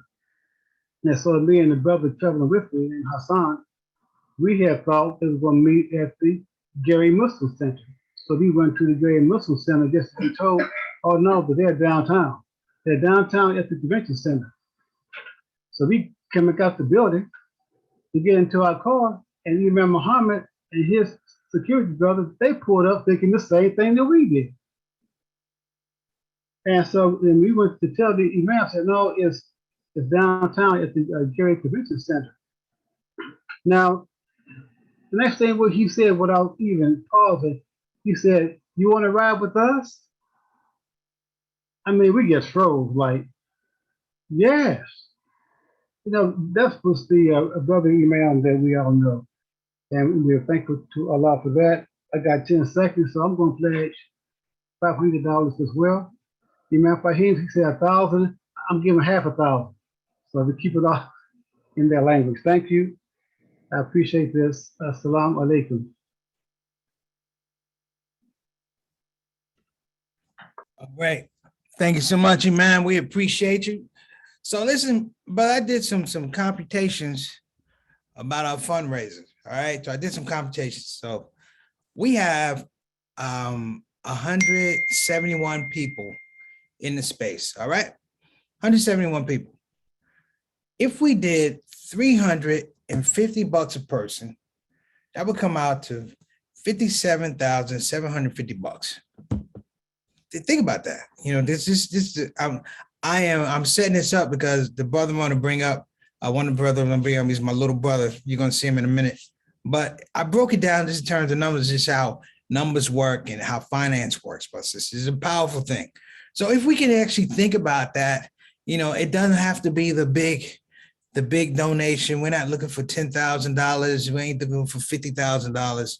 We're going to build this thing brick by brick in terms of our finance and be able to take it. And let me also take a little bit of time out to thank everybody that's given up to this point. We appreciate you. All right. Let's just let it be known that you are appreciated. Nobody's overlooking. And I just want to say thank you again for that. So what we want to do, I think we have Brother Omar Shaheed is going to be coming up. Brother Omar, are you there? Yes, sir. Okay, Brother Omar. So listen, we're going to have you come on if you don't mind. We appreciate you, brother. And the floor is yours. Thank you, Preach. And thank you, Sister Petra. Bismillahir Rahmanir Rahim. Alhamdulillah. Wa ashhadu an la ilaha illallah wa la sharika lah wa ashhadu anna Muhammadan abduhu wa rasuluh. With the name of Allah, most gracious, most merciful, I praise him and seek his assistance and beseech his guidance, and I ask for his forgiveness. I bear witness that there is no deity worthy of worship but Allah, the one, He has no associates, and I bear witness that Muhammad sallallahu alaihi wasallam is his servant and messenger. We seek refuge with Allah from the evils of ourselves and from the wickedness of our deeds. Praise be to Allah. May the peace and blessings of Allah be upon Prophet Muhammad sallallahu alaihi wasallam, his family, his companions, and the rightly guided Muslims now until the day of judgment. Amabad. Thank you, Sister Fitra, for the invitation to speak, and for my dear friend, Preacher Moss, for your kind introduction.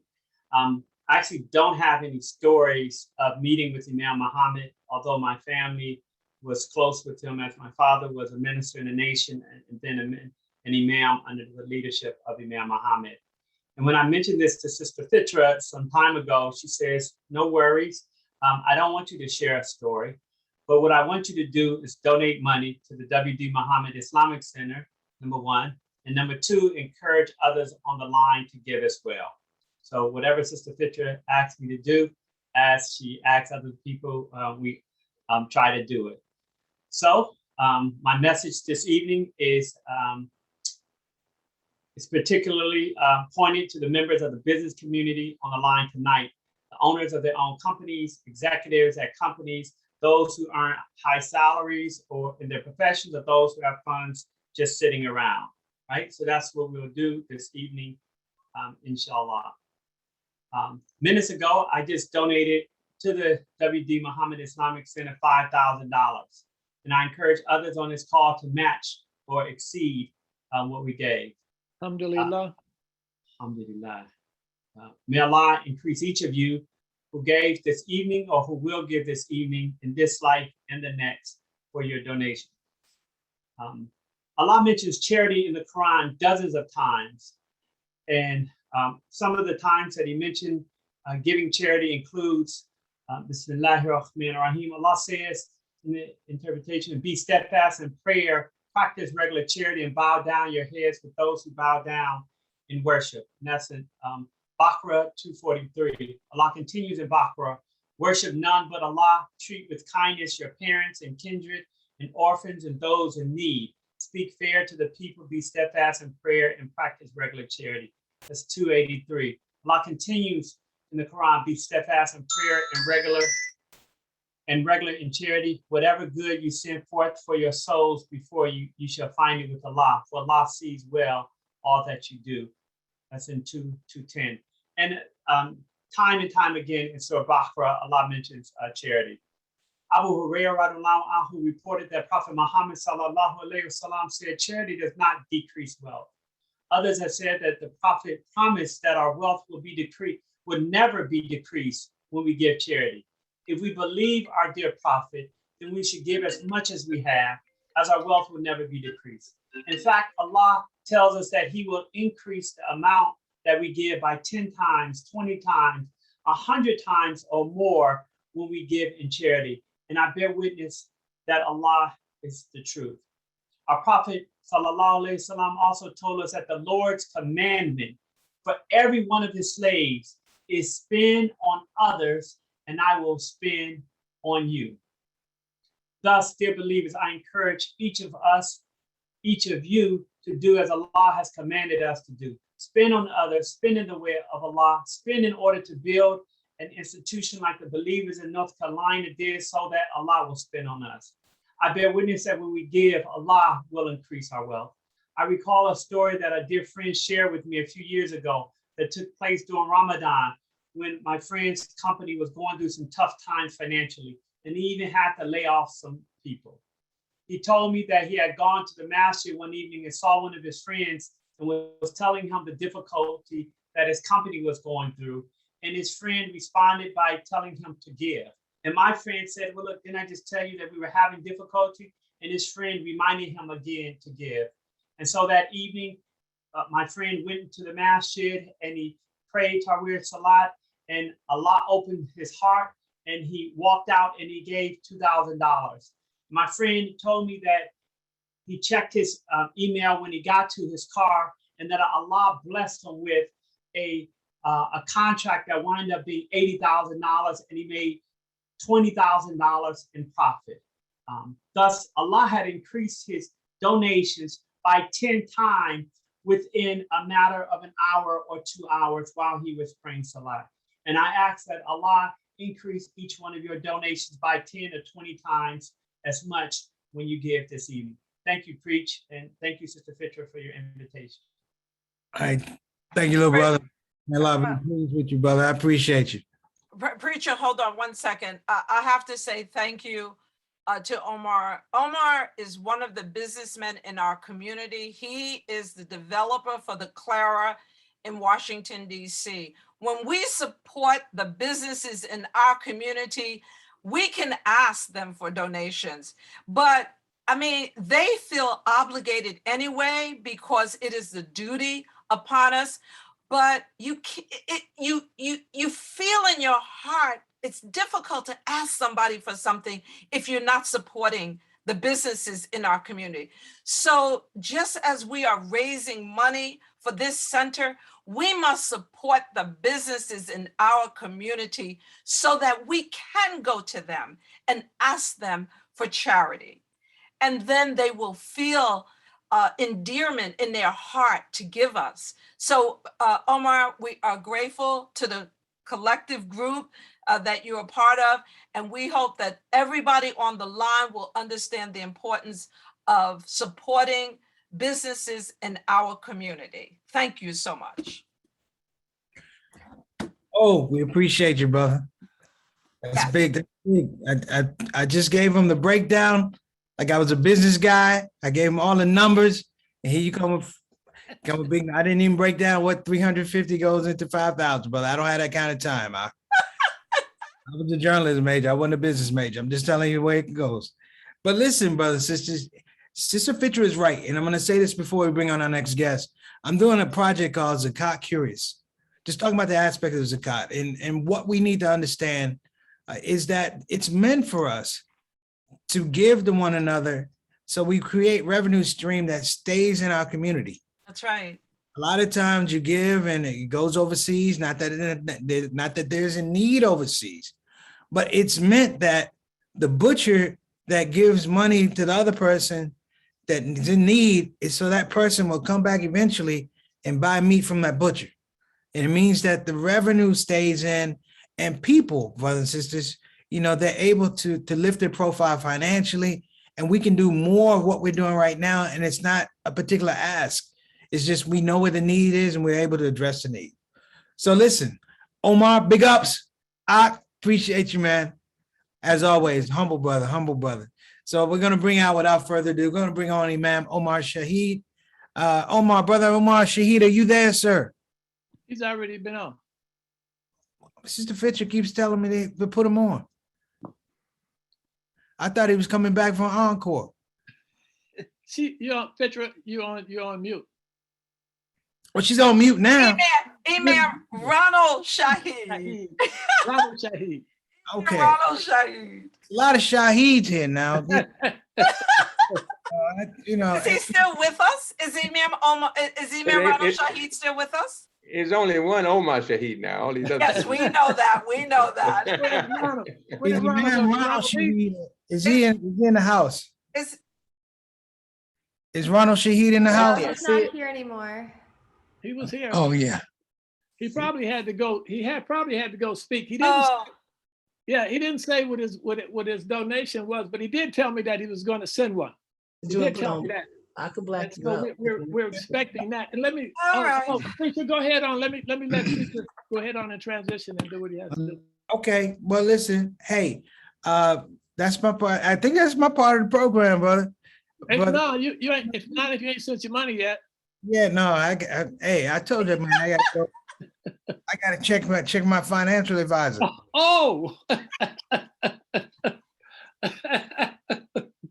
Hey, you know, hey, look here. I was at one fundraiser, and we were sitting around, and the brother said, "I get $5,000." His wife said, "Where you get that money from?" Where you get $5,000 from? So listen, we're gonna keep this going. Dr. Nurdeen is gonna keep the party going. Are you ready, Doctor? I am ready, my friend. I really am. And I really appreciate you, Preacher, for what you've done here this evening, man. You have really, anything I can do for the cause, I'm down.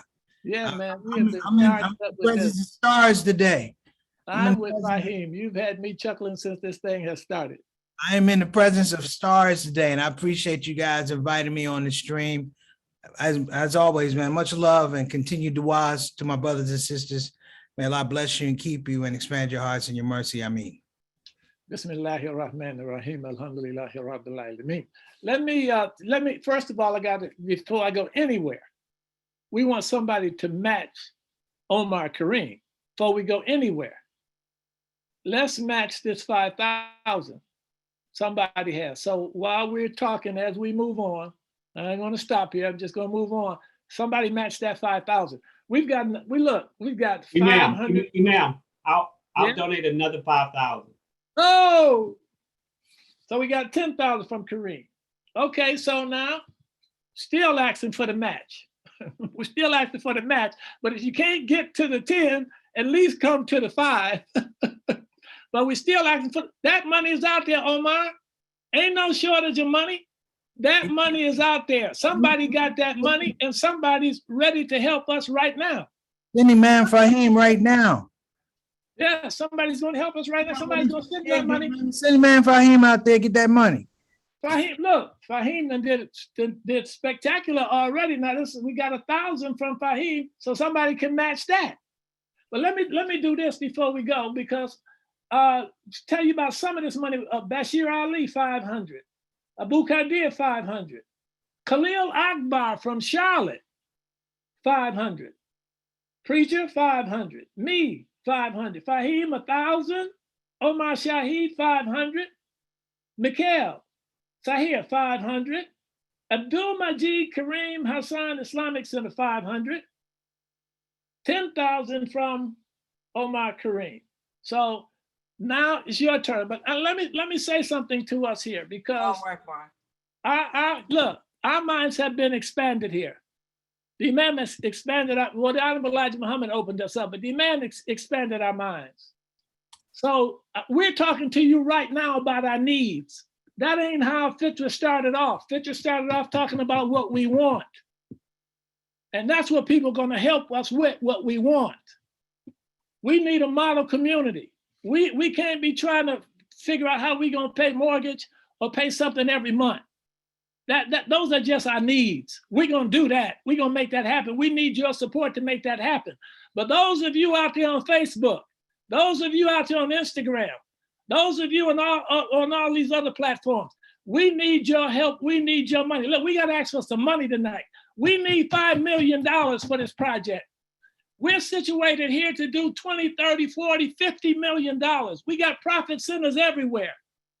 Everywhere. We just have to develop them.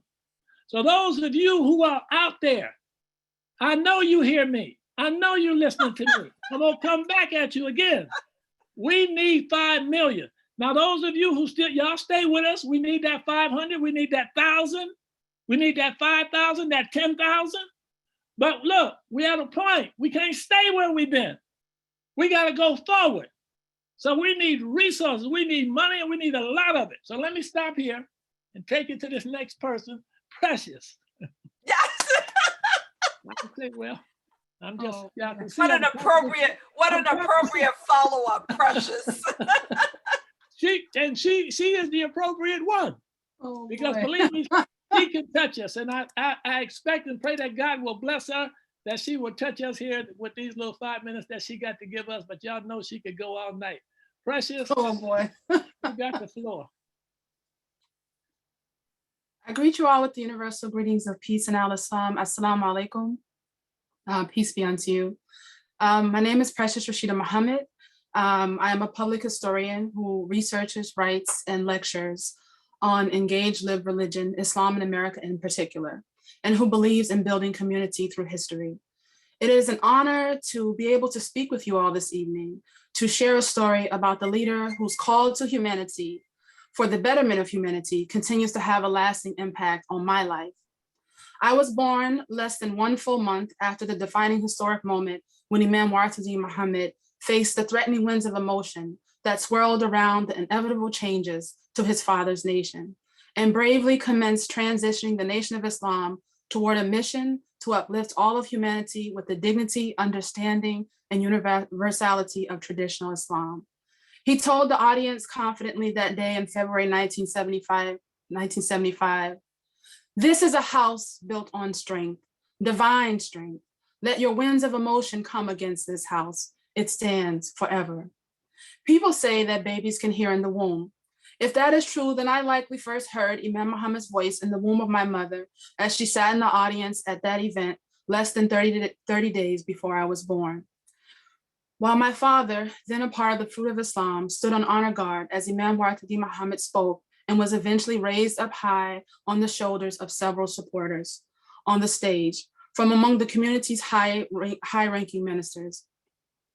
That celebratory moment, marking the successful commencement of Imam Muhammad's leadership over the Nation of Islam. It was Imam Muhammad's teachings that incubated the desire within me to become a scholar of religion and a champion of community building peace and a champion of building community through history. I recall fondly how my siblings and I would listen to the Imam's radio broadcast or attend his Friday khutbahs in Chicago, where we once attended Sister Clara Muhammad's school named after his mother, and where he'd often teach us Arabic in the back of the masjid on Stony Island Avenue. I remember we had great fun with this one statement in particular, in one khutbah, where the Imam shouted with force and severity, "How are you gonna try to hypnotize my child with a pair of Mickey Mouse socks?" Long after that day, we repeated those words, my siblings and I, over and over, imitating the Imam's voice with great delight. These are the little things that shape a child, make her strong, remind her not to worship images, to be a leader and not a follower, to not give in to subliminal seduction, and to understand the importance of recycling the dollar within a community that had been downtrodden through the muck and the mire of America's racism. We could not afford to be hypnotized by a big-eared mouse or Cabbage Patch dolls, which were all the rave back then. We were movement children, and this was movement time. We all know that among the Imam's supporters have been great contributors to the betterment of America and the global community. They've included, but were not limited to, judges and doctors and members of Congress and presidents of countries and mayors and filmmakers and scholars and successful entrepreneurs, Olympic gold medalists, men and women in every branch of the US military, and on and on. The great Muhammad Ali once even described Imam Muhammad as a peaceful warrior, using his wisdom and kindness to fight for the betterment of all African Americans as well as Muslims. And our beloved brother Malcolm X once described Imam Muhammad as an objective, strongly spiritual man with whom he shared exceptional closeness and trust. But what always fascinated me was that even with all these praises, Imam Muhammad had an outstanding level of humility. I witnessed him prostrate himself to God in front of audiences of thousands when excessively praised, in order to remind those who laud him that the praises belong to the Almighty Creator alone. I witnessed him arrive at an airport and refuse the fancy ride his advance team arranged, and instead go with the humble ride the local community set up for him, riding with them because he knew that it was what it meant to them to offer the best of what they had to offer. And he never saw himself above the people. And another time I witnessed him direct his security to get back out of the car all of us were going to be traveling in, because they had gotten in before me, a sister. He found that wholly unacceptable and invoked in that moment the name of his mother and what she taught him about such things. These are a few of my memories of this humble servant of Allah who believed in establishing and preserving healthy, sound, truthful, and charitable leadership, and who was known to often say, "God made me a person for all good people." I learned from Imam W Deen Mohammed a love it and make it better relationship with this country and with this world. May Allah be pleased with him. Assalamu alaikum. Wa alaikum salam. Oh, wait a minute, hold it. Wa alaikum salam. Thank you very much, Precious. Look, we got to keep moving. Talib Sharif is our next speaker. I was just in Washington a couple of weeks ago at a very, very powerful, influential, historical meeting of people from Indonesia, Germany, and other places around the globe. This community is still growing. It's going to continue to grow. And we got friends everywhere. So, but we have to grow here in the US. So we got to make sure that we keep our own thing strong so that that's our immediate community. And then we can reach out to the broader community to help us. And I think that they will. So let me introduce right now Imam Talib Sharif, who's the resident imam there in Washington, DC. You all know him. The work that he's been doing here in this community has been spectacular. Imam Sharif. Bismillahirrahmanirrahim. Assalamu alaikum, everyone. Thank you, my dear brother, Dr. Nuruddin, and congratulations to the Greensboro community and this team behind this wonderful event. Is actually a model that brings us into this space where we can, it's a family affair. A good opportunity for us to use this technology that Allah blessed us with to see each other. In fact, it's like a therapy, just listening and hearing and the humor. And in fact, Preacher Moss, we're paying to get some therapy here as well, which we certainly needed from being close in.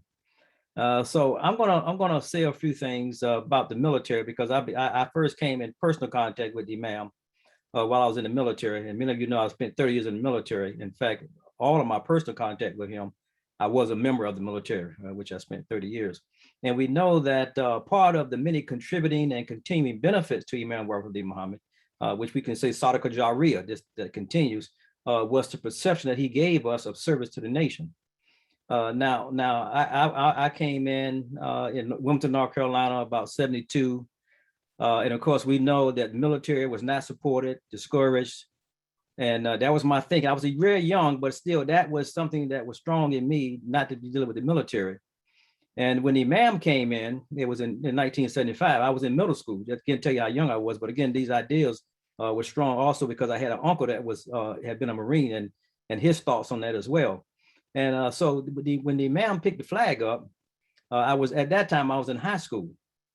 And the way that came back to me, that's one of the things that inspired me to change my direction. And because, you know, as teenagers, you're thinking about what you're going to do. That's the last thing I was thinking about was the military.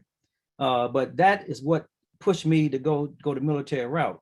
And in fact, when the Imam picked the flag up, and of course, that's one of the things that contributes to him being called America's Imam. Again, we know he didn't call himself that, but they called him that. And when he did that, we know with the idea of not supporting the military, discouraging the military, being outside really of America, that was one of the moves to put us actually inside the country. And he said that if we say we are citizens, we have an obligation to support, defend, and protect the society that we claim citizenship in. And again, beginning to shape it for us. So shortly after that, the military records. Now I came in after that, and the military records showed that there was a significant increase of Muslims in the military. There's a code called 48. It just showed a lot of people, because some of them may have been in, and many have come in at that time. And so military, the Muslims under the leadership of Imam Muhammad began to find themselves in the military. It was growing, so we started an organization that got the Imam's approval. This was the first organization that the Imam approved that was a military associate organization called American Muslim Mission Office of Military Affairs. And I was young, but I was the regional director. I was in DC at the time. We met with the Imam in New York. He gave us some marching orders, and the deal was to try to get Islamic chaplains. So we went back and we ended up working with the Pentagon. And then in 1982, we set a meeting up with the Imam to go to the Pentagon. And this was something that really, it was amazing. The Imam went to the Pentagon. He's meeting with generals, and you all know generals, that's the highest rank in the military, very powerful, very strong. To see generals, and again, I was very young at rank, very young at age in the military, knowing the power that generals have. To see them, some of them were shaking. The Imam, they went to attention. They were treating the Imam like he was a statesperson from another country, very and very tight. And we saw the Imam, he just made them just come at ease. He relaxed, he has his way, and we all know, we heard some of these stories where he is able to relax. So he relaxed the generals. And then we begin to have that conversation about Muslims in the military. And because he was the first Imam in America's history to actually meet with the generals at the Pentagon. That had never happened before.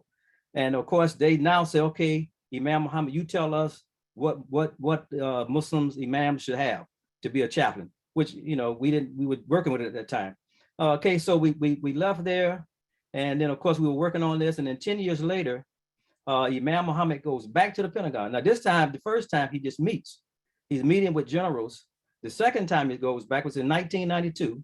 And of course he speaks at the Pentagon. He has Muhammad Ali with him at this particular occasion. And this is also the same year that he spoke to the Senate, when he opened his first Muslim to open up the Senate as well.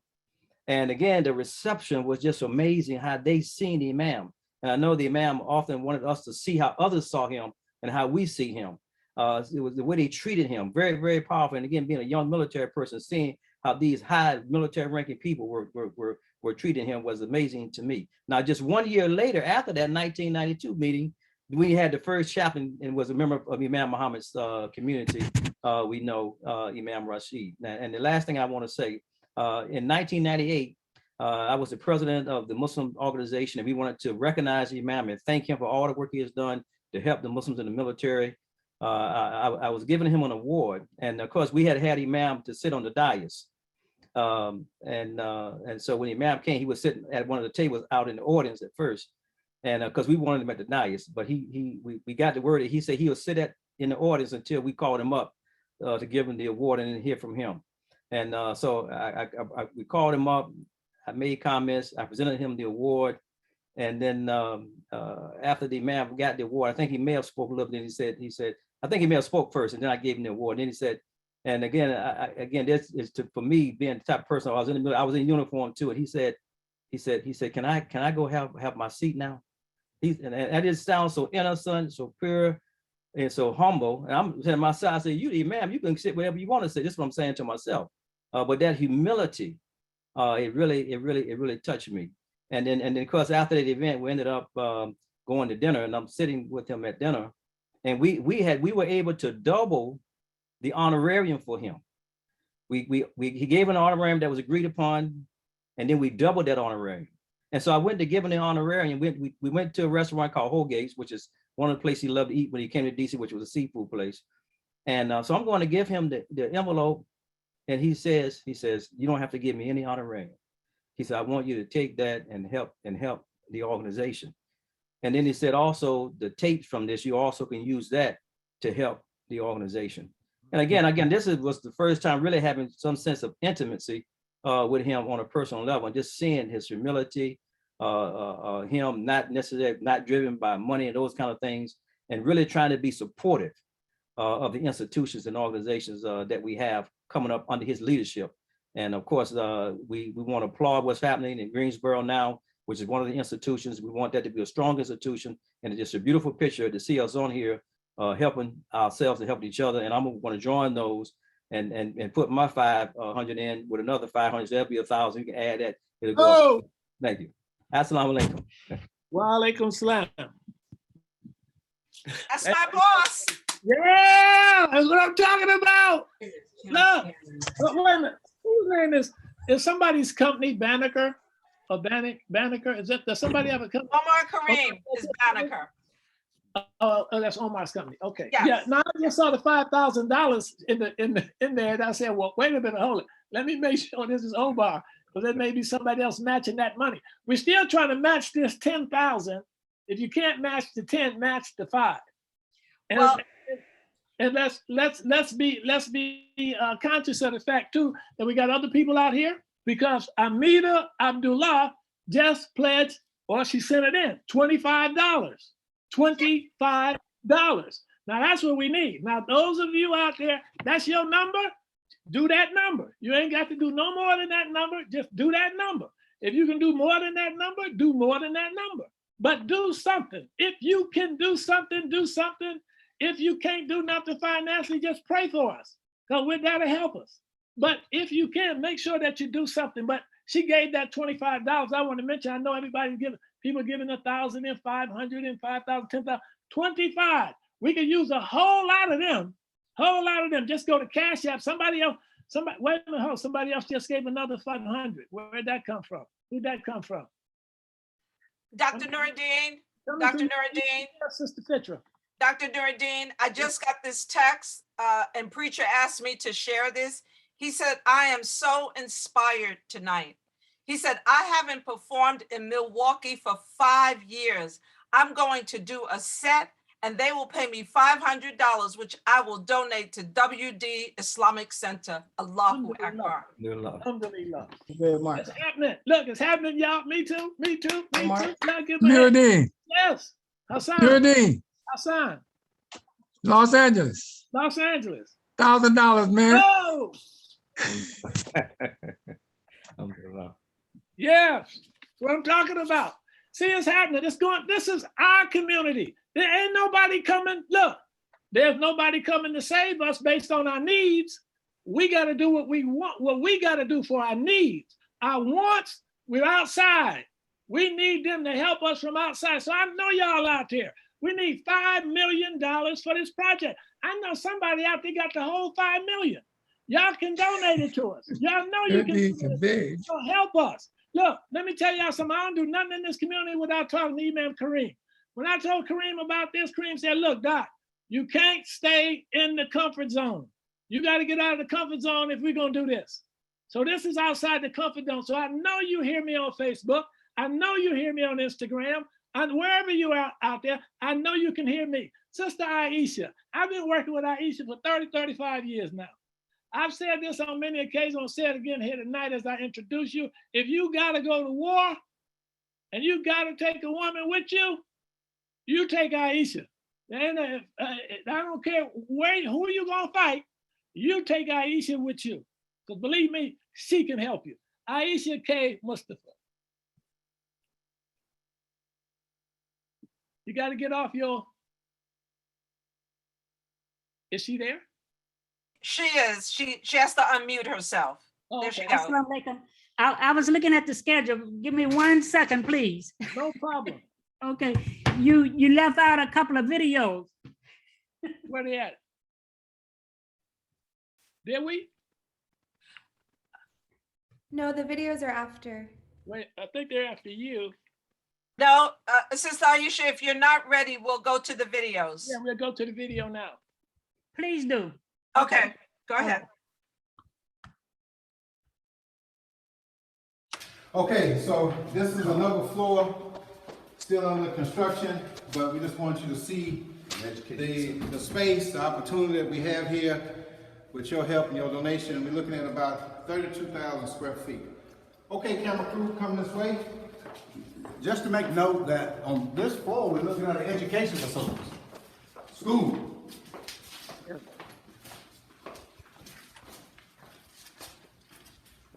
All right, follow me down. Back down the steps, you gotta have a map to figure it out. As you can see, the walls here need professional plasterers and any in-kind services you're willing to help us with, we need it. Electricians, plumbers, carpenters. So this is the sanctuary side of the facility, office facility. Here's the Masala area. The sanctuary, this is where we have our prayer hall and Jummah prayers, etc. You see up there on top, that area up there needs to be repaired and it can be overflow or the sisters or nursing or whatever, they can have that up there. We have a chapel area here. Make sure it's red. Got a little Did red Omar out call? This way. Yeah, 10 times. I mean, did Bob? I meant Bob. Office here and. I follow. Okay, yeah, let me show you. And then we have, which we had a few conferences here already. We had a national imams meetings here. So here's again some conference areas, lounge area. Sisters lounge area, sisters out lounge area, they would be. Okay, so follow me down. Follow me back down again.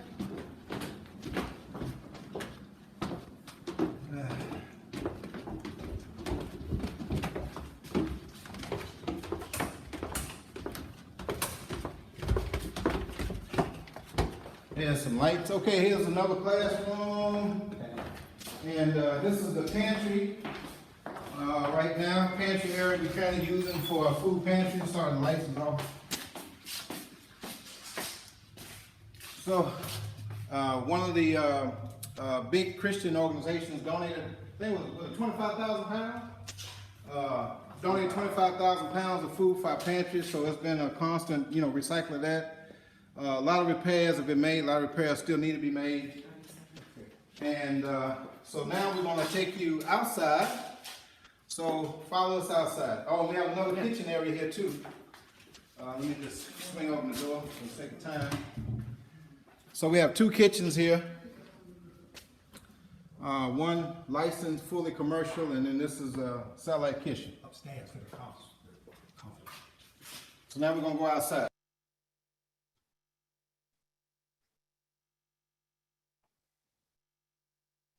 Okay. Okay, this is the outside of WD Mohammed Islamic Center. We talk about New Africa Business and Culture Center. In this facilities, we're talking about the school in this facilities. We're talking about the Solomon in this facilities. We're talking about much going on in this facilities.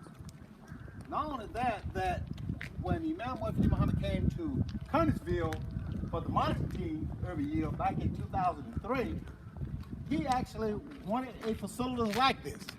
And he said we need a facility that would house the three initiatives in one facility: government, education, business, and culture.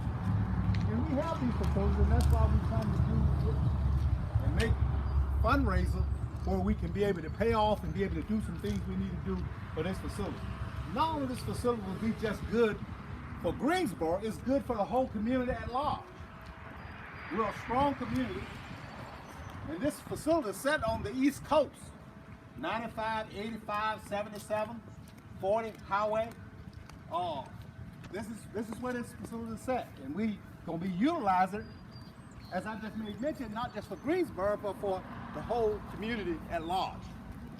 Come on back.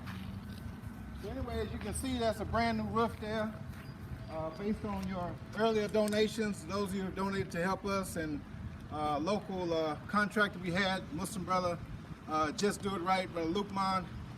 You're looking at about $100,000 worth of roof repairs that's been done on the A-frame and on the flat side of the building, dead roofing.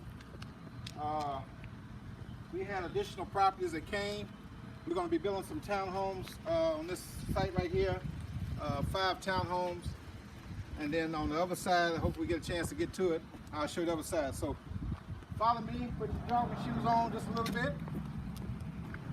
We're trying to squeeze it all in, not take up everybody's time.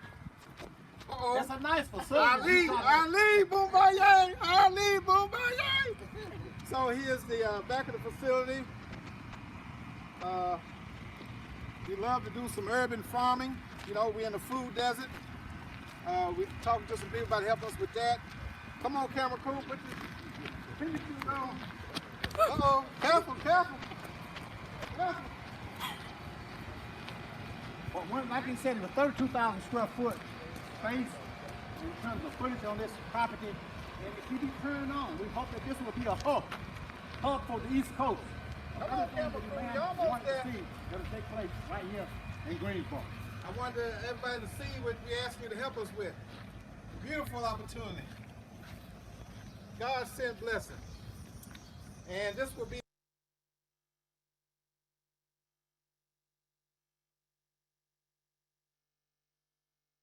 Okay, let me do this. This is our editor coming on now that's going to make comments for us. Again, I say this to you before I leave. Take her with you wherever you got to go. Sister Aisha. Assalamu alaikum. Thank you so very much. Is the sound okay? Yes, ma'am. Okay. Bismillahir Rahmanir Rahim.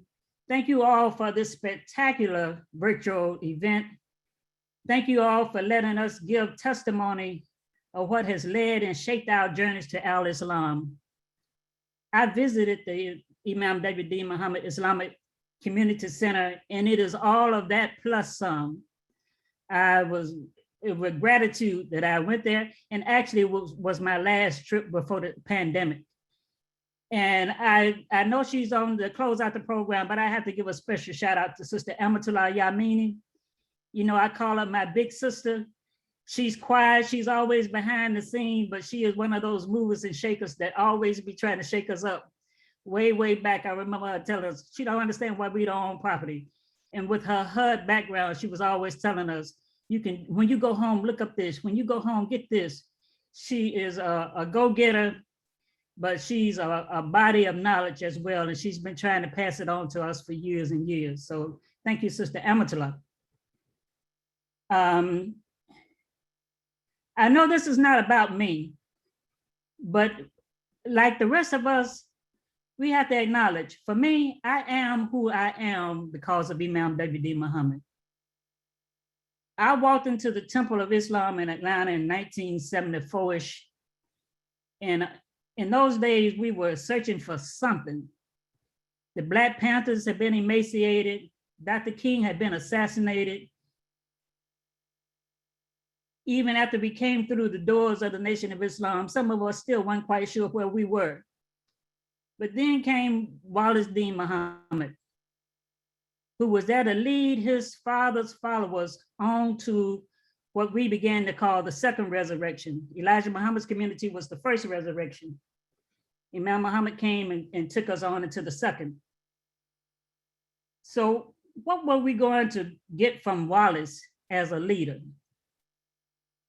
What was he going to try to form as this new Muslim community coming behind the awesomeness of his father and those followers of his father? Some pretty strong, powerful men came through the Nation of Islam. Not just Malcolm and not just Muhammad Ali, but it was some other ones, some lesser known men, but they were powerful, strong individuals as human beings. We knew that Wallace was going to change the Nation of Islam because ever since Farrar wrote his name on the back of the door of the bedroom when his mother was pregnant with him, we, the community, those who were there at the end and those who came later, we were told Wallace was going to be the next leader and he was going to bring in something different. And we weren't going to even recognize it when he got through. We weren't going to even recognize the Nation of Islam. But we still weren't sure about what this Islam that Wallace was going to bring was going to look like. But we quickly found out that it wasn't just any quote unquote Islam. And I say that with all due respect, because, you know, Imam Muhammad said, the proper name is Al-Islam. He said, get it straight, get it right, get it straight from the Quran. The proper name is Al-Islam. And then he went on and he said, it's not Islam, it's not Arab Islam, and it's not Black Muslim. We had been Black Muslims. So he did not lead us to Blackism. He didn't lead us to Black Islam. He didn't lead us to Arab Islam. He said one time, nothing from the East should ever impress you. He broke the color code of human beings. He said, don't fall victim to that again. In the Nation of Islam, it was like a magic trick that Wallace was playing. He's virtually, you could sit in the mosque on Stone Island and watch him maneuver among what we call the old hardliners of the Nation of Islam, the diehards, the staunch Nation of Islam ministers and captains. And Wallace was like, it was like he snatched the tablecloth off of the table, but he left all the fine china standing. And said, how did he do that? We would see some of the things he would be doing. He would say, how did he do that? One time he came out on the stage at Muhammad's Mosque, #2, and all of the major officials, I mean, these were some heavy hitters, Abbas Rasul, just to give you the category that they were in, Saad al-Amin, just to give you the category that they were in, those who know them. And this wasn't his tradition at that time, but we were waiting on Imam Muhammad to speak. And he just went to the corner of the stage and made prayer. He did the whole prayer, the sajda and everything, and put his head to the floor. And then he came back to the podium to speak. And it was like, nobody would dare to move there because they didn't know what was going to come next. Imam Muhammad came into the community and he started correcting things. First, he corrected the concept, the perception that we had of his father. And he told us Elijah Muhammad is one of the greatest social reformers that ever lived. So he put Elijah Muhammad in the context of what it meant to be a social reformer. And he gave us greater respect for Farad, not the misnomer that so many people had given to Farad, because nobody can really find where Farad said those things about himself. But Farad had a desire to help the downtrodden African-American people in the community when he moved through Black Bottom, Detroit, looking at the poor state of African-Americans and choosing, after Sister Clara introduced him to her husband, choosing Elijah to be his star pupil. Out of these teachings for the nation, for the African-American community, many of us, it broke the yoke of white supremacy. So many people have been working on that problem with us for so long, but with the Elijah Muhammad, with Farad, Elijah Muhammad, and Imam W Deen Mohammed tipping the scale, it literally broke the yoke of white supremacy in our African-American community. Imam Muhammad was a patient leader. He led us out of what we were calling triple darkness. He led us out of our Blackness. He gave us a cleansed history of Hagar, the wife of Abraham, a Black woman. He gave us a history of Bilal, an African Black man enslaved by Arabs, who saw the value of the Prophet Muhammad as an enslaved Black person and came to be known as the Muezzin of the Muslims, Bilal. We tried to hold on to some of our old ways and give Imam Muhammad some superficial names, like some have been mentioned before. Yes, we called him the supreme leader. He stopped us from doing that. We called him the chief imam. He stopped us from doing that.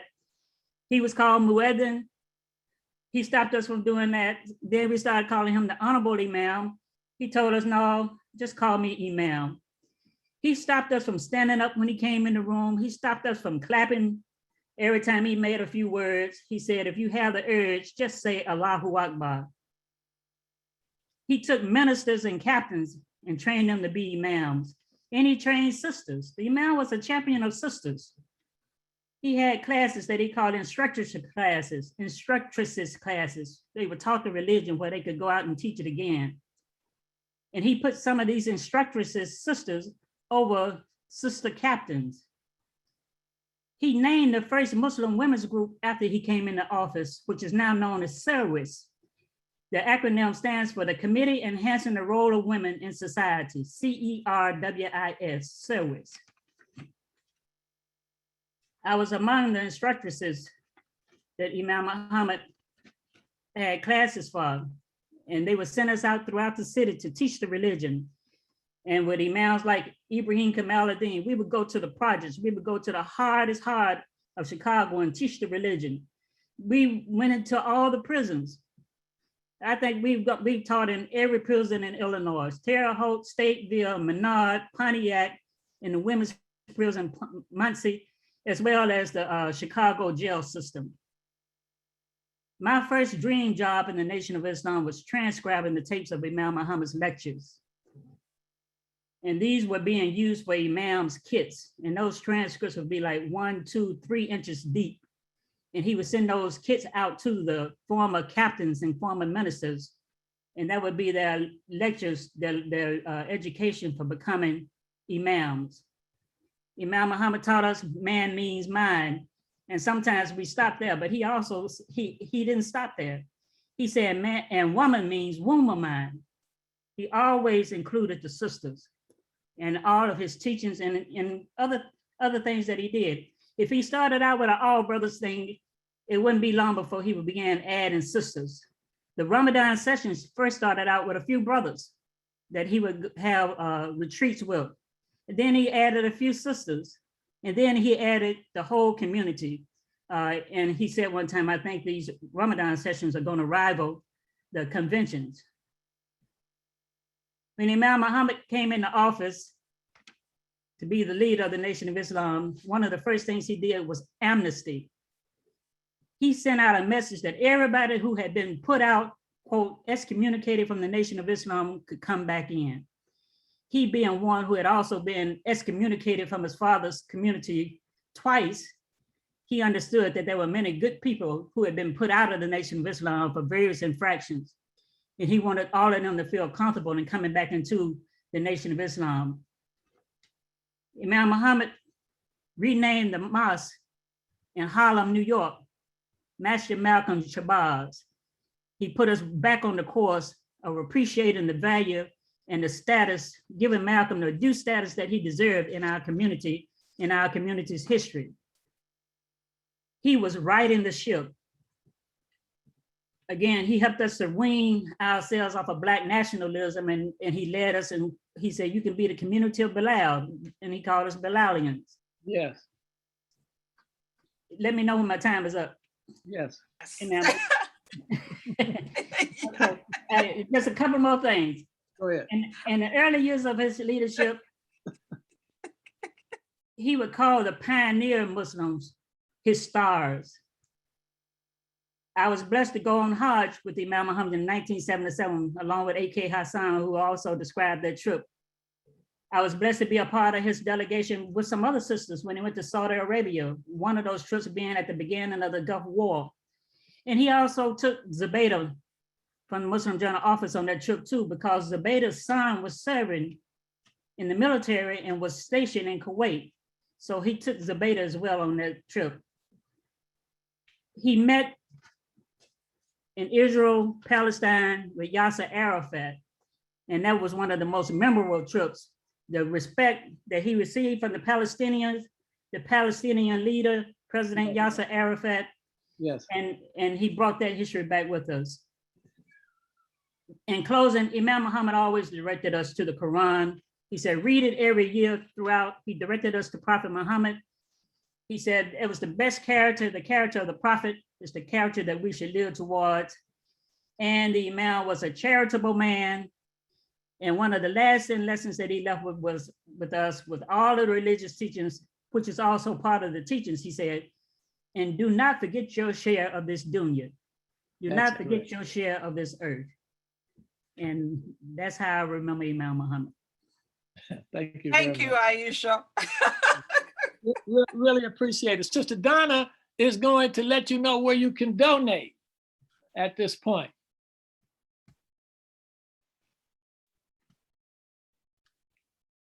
Sister Donna? I only met, Assalamu alaikum, I met Imam Muhammad one time, and I was expecting this huge man like Muhammad Ali. And when I saw him, he was a small frame man, but when he spoke, he became like 7 feet tall to me. And the two important things that I learned from him by just becoming Muslim was that he said that women, when you go out alone, to make sure that you are comfortable wearing your clothes so that you're not made to feel uncomfortable. And he also said when you marry a man to tie your camel, which meant to check out their background before you marry them. And I thought that was so neat. So I want you to go to WD Mohammed Islamic Center, IC.org. And when you go on, you click on the donation button and you can donate. You could also donate with Cash App, which is $WDMIC 2018. You could also donate by PayPal. We have gotten a lot of donations today. And when you go to PayPal, you can donate $25, you can donate $50, you can donate $100, or you can donate $5,000 or $10,000. So let's open our, as people used to say, my grandmother, my pocketbooks, let's open our purses. Let's open our wallets. I don't want you to cash in your 401k, some of it, because you'll be penalized, but at least you might want to open your bonds, or you might open your stocks and sell some of those for us, your checkbooks. So please, please, please help us make this facility a retreat for every human being, regardless of their ethnicity or whatever. Please donate. Please donate. Thank you. Thank you. Let me say this before you move it, Coffee. Don't move the window. If you can see here, you got renovation needs here. So anybody, you want to buy a window, new windows, you want to donate a window, you can donate a window. The new carpet, we're waiting on an estimate right now on the new carpet. You want to take care of the carpet, you can take care of the carpet. The plumbing, to expand the bathrooms and address existing issues that we have, you can take a piece of that. Or the new interior or exterior on the doors. We got something for you to do. You can help us. New electrical for the entire building.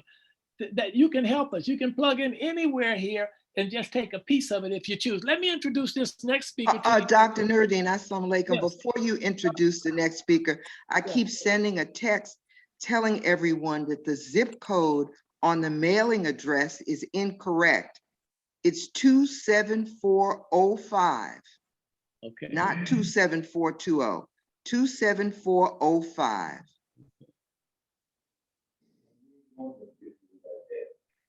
Good. You all right on that, Tula? Yes, thank you. 27405. Yes. Yes. This next speaker, Imam Wazir, you know, he has really demonstrated his ability to follow instructions, to be a good student, but he's a builder too. He's a good preacher. He's an excellent preacher, but he's a builder too. And you got to go to Houston at some point and see what's, in fact, I'll be down there in October and see what they're doing down there. He has not stopped since he got in this office, became a good friend and mentor of Imam Qasim Ahmed. Pray Allah's peace and mercy be on him. And today he's still working and he's building down in Houston. Wazir? Assalamu alaikum wa rahmatullahi wa barakatuhu. Alhamdulillahi rabbil alameen wa salatu wa salamu ala rasulihil kareem Muhammad sallallahu alayhi wa sallam wa ala alihi wa ashabihi ajma'een amma ba'da. There's so many people to greet this evening. I'm just going to greet everybody. It is wonderful to see you all. And be very brief. There's three things that have guided the Houston community. Three things that Imam Muhammad said are experiences. Our experiences with Imam W Deen Mohammed that has been the guiding principle for the whole Houston community. The first one he said at a young adult conference, he said, never have a vision with an end in sight. Only a concept that you continue to progress. When you tell an 18 or 19-year-old that, you expand their mind. And you know, as they say, a mind once expanded is very difficult for it to come back to the condition that it was in before. So once you tell young people to never have a vision with an end in sight, it sets them up always, no matter what they accomplish, they're looking to accomplish the next thing. The second thing Imam Muhammad said that guided us, he said that we are going to leave our mark on the landscape of America. He said, we are going to decorate the landscape of America with mosques and minarets on West African architecture. And the third thing he said that has guided the Muslim community in Houston, he was speaking about how we need material expressions, concrete expressions for our abstract aspirations. He said all of your abstract aspirations need material manifestations. He said you need a manifestation for your business life, your community life, your religious life, your cultural life. Then he said, no wonder why they call us spooks. We have no material representation out in the world. And Houston was like, we don't want to be spooks. We've been spooks long enough. We have to create material expression for our abstract aspirations. So that's the message to everyone here this evening. Give like you don't have an opportunity to give tomorrow, because none of us are promised tomorrow. My oldest brother, may Allah have mercy on him, he just went on hospice 3 days ago. He went on hospice. May Allah ease his pain and ease his transition. And we're reminded that death can come to any of us at any time. So don't procrastinate. Don't put it off. Don't say, well, I'm gonna give tomorrow, I'm gonna give next week.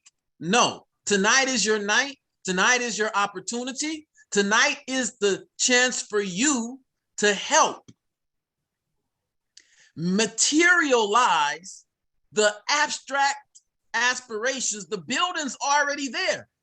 It just needs some remodeling. It just needs some changes. And tonight you can change the course of history for that community so that you contribute. We have enough people in this community. If we really follow Imam W Deen Mohammed, if we're really not just giving lip service, if we're giving lip service, forget it. Let's just stop kidding each other.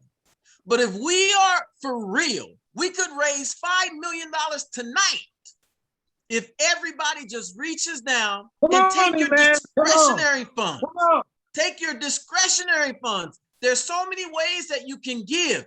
Just talk to a financial advisor. There's ways that you can, there's certain funds that set aside, especially if you have pensions and things like that. There's certain funds that set aside, and if you give them, you get certain tax breaks for them. So instead of finding a reason not to give, find a reason to give. Instead of finding a reason how to use the money someplace else, find a reason on how to use the money to make a material expression of the abstract aspirations. Those are the stories that has helped us build Masjid W Deen Mohammed from the ground up. Ibrahim Kamaluddin Community Center would be up right now if it wasn't for COVID. Inshallah, it'll be up soon. And as soon as that's finished, we're building the Imam Qasim Ahmed Memorial Library and Museum for African American Muslim History in Houston, Texas, the first one in Texas, inshallah. And we want all around the world and all around our community to have this same expression. Peace. Assalamu alaikum. Wa alaikum salam. AK, that's our son. That's our son, man. We was waiting on him. We was looking for him. God blessed us with him. And there are others out there like him. Shaheed, we in good hands, man. The community is going with God. We're in good hands, y'all. This is our son talking to us. Okay, and he's a builder. He's a preacher and he's a builder. So look, that money is out there. Look, he can say 5 million out of his mouth. Most people can't say 5 million. They can't think that, they're afraid to think that far. Look, we are grown. We have developed. Imam done brought us a long way. We can't be making with no pennies. We need millions of dollars. And before it's all over, we're going to be experiencing billions of dollars in this community. So it's going to keep growing. Oh, okay. It's not going to stop.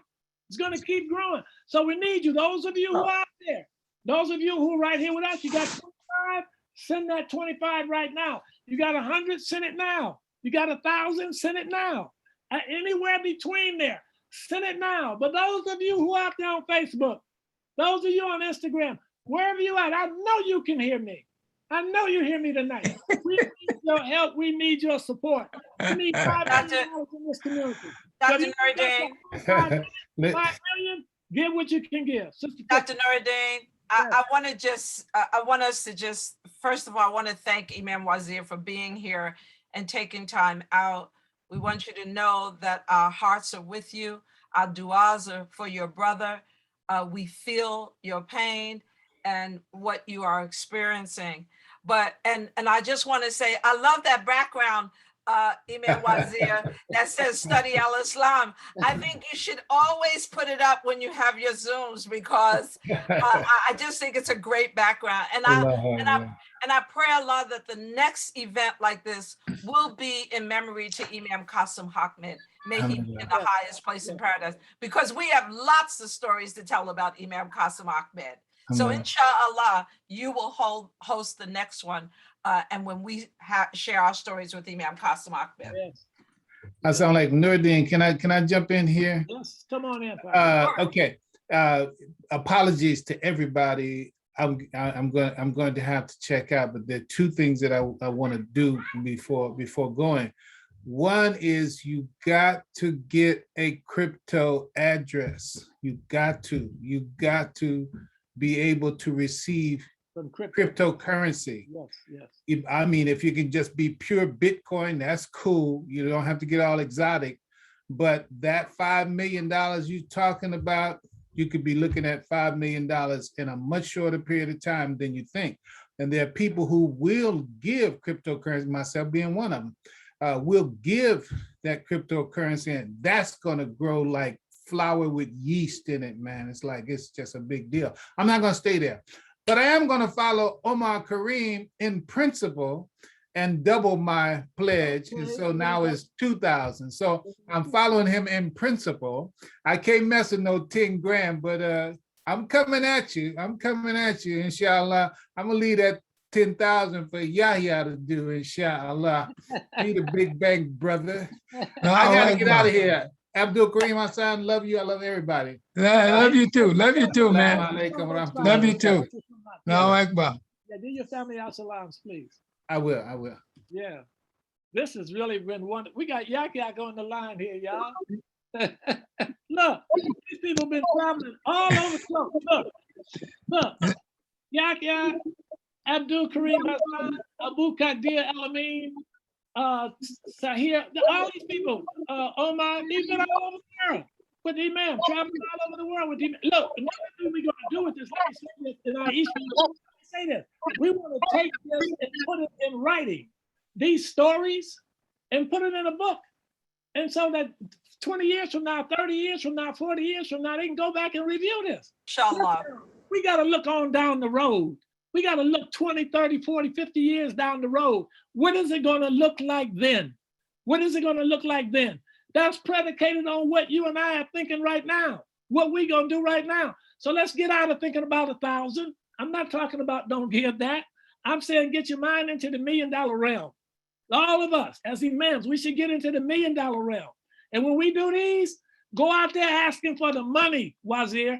Just like you asked for that 5 million just now, go out there and ask for 10, 50, whatever your mind will allow you to ask for. Don't be afraid to ask for it, because God can give you what he wants. He can use Dr. Nurdin, get it to you. I've got my 2 cell phones. One's doing Cash App and one's doing PayPal, and they're going off the hook. Okay. Oh, that's what I'm talking about. And seek and you shall find. Yeah, knock and it shall be open. It says ask and it shall be given. Seek and it shall be open. And everyone that asketh receive-eth, and he that seeketh findeth, and unto him that knocketh it shall be open. Okay, let's. Okay. We are pretty good. Now let's go to Yeah. Yeah. Yes, I'm here. Can you hear me? Yes. Assalamu alaikum. Bismillahir Rahmanir Rahim, with God's name.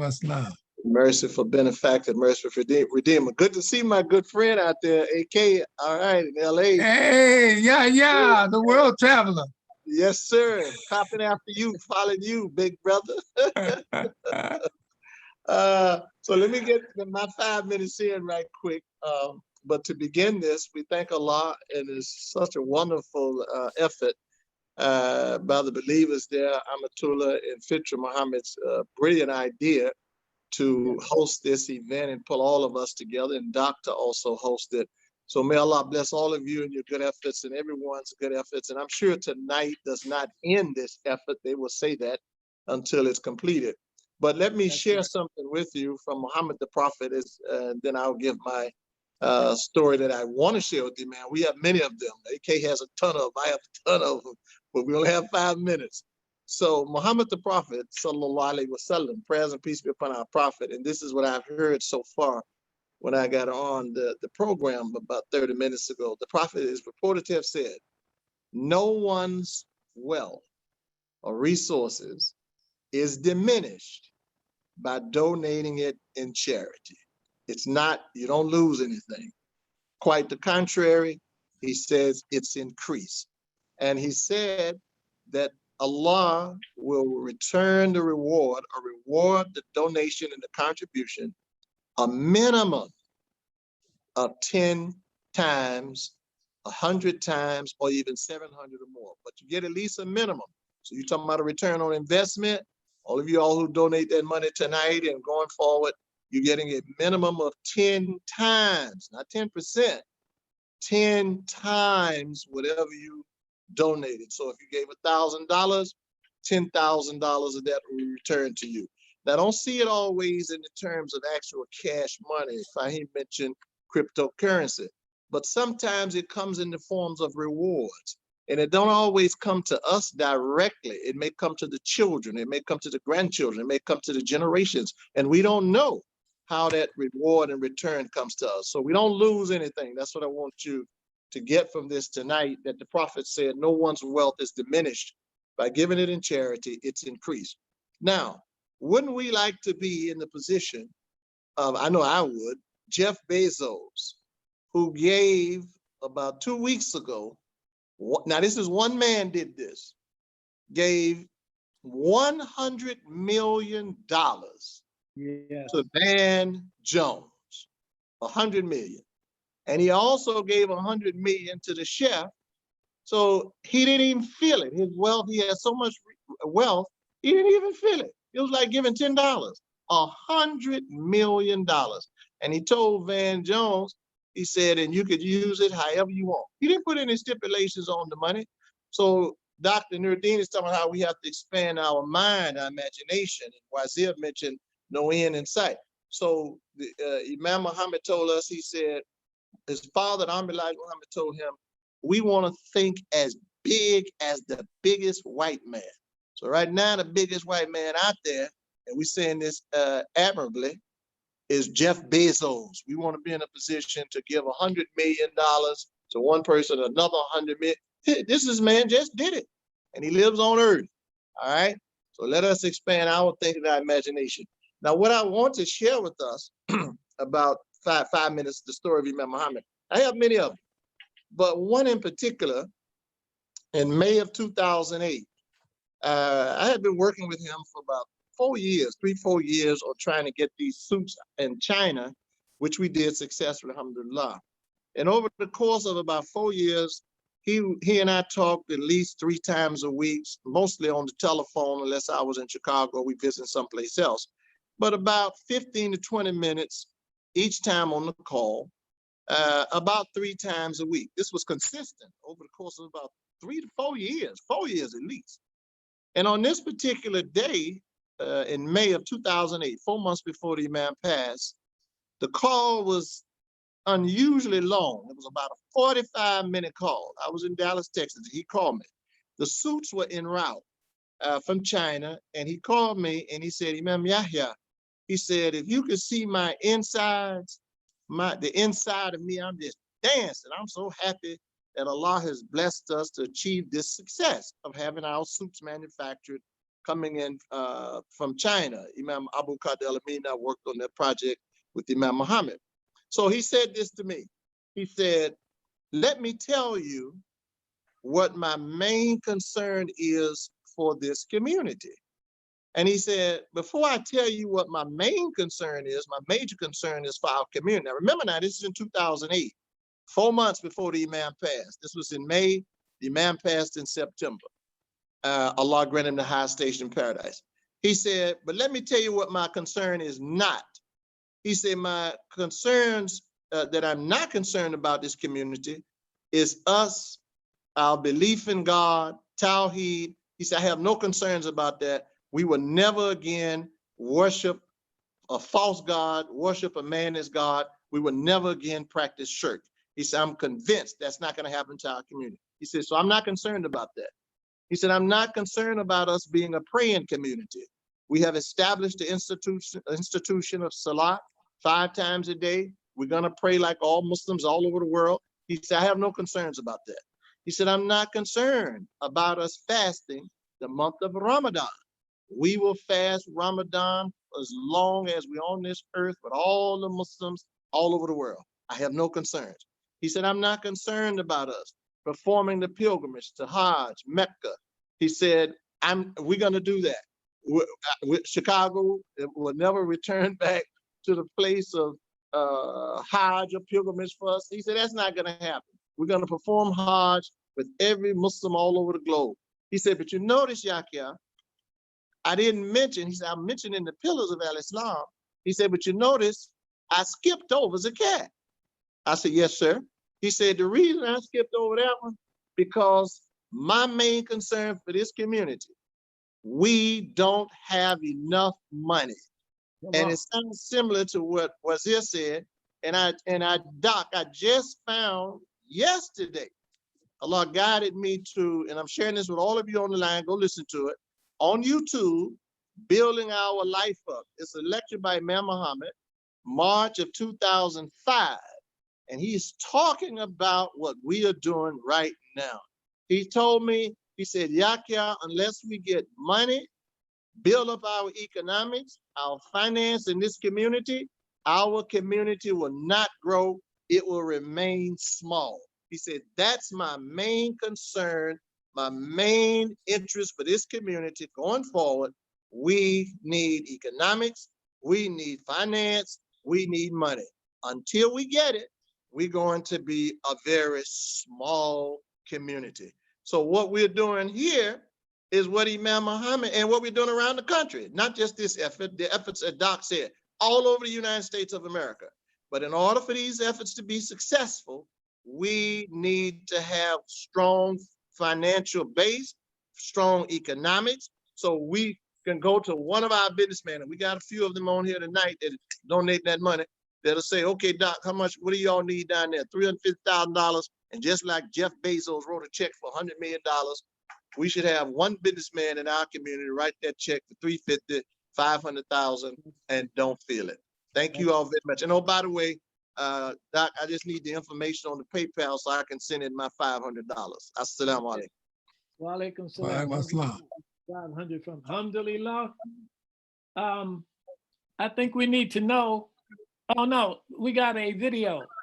We're gonna, yeah. Oh, we got the video. No, we're gonna go ahead and have Sister Amatullah do our closing so we can be on time. Okay. Well, let me just say this, Yak, thank you for, and we're just about done. We got about 5 minutes left here, for your comments here this evening, and everybody that made comments here. Also want to thank also Preacher Moss, as I chime off here. I want all of us to be mindful of the fact, look, there's no shortage of money. There's no shortage of money out here. Let us not think that it is, because maybe we may be a little short, but there's no shortage of the money. So this community is poised. It's poised for enormous growth. And we've already demonstrated that we will cause it to grow. So we're doing our part in terms of our needs as a community, but we still have to reach out to other people until we get up on our feet. Once we get up on our feet, we can make it for ourselves. So Amatullah, let me say something about Amatullah in introducing her. This could not have happened without her. This city would not be in the condition in terms of Islam. Without her, just her migration and here to this city has made such a tremendous difference. And certainly we're here to give her all of the support that we possibly can, since she's made this investment in this community with her time and her energy. And that's the least that we can do, is really just recognize what she's done. Tell her that you appreciate her. Tell her that you love her. Tell her that you really appreciate this work that she is doing. And more importantly, show her by giving a donation. Sister Amatullah. Assalamu alaikum. Assalam. A'udhu billahi minash shaitani rajim.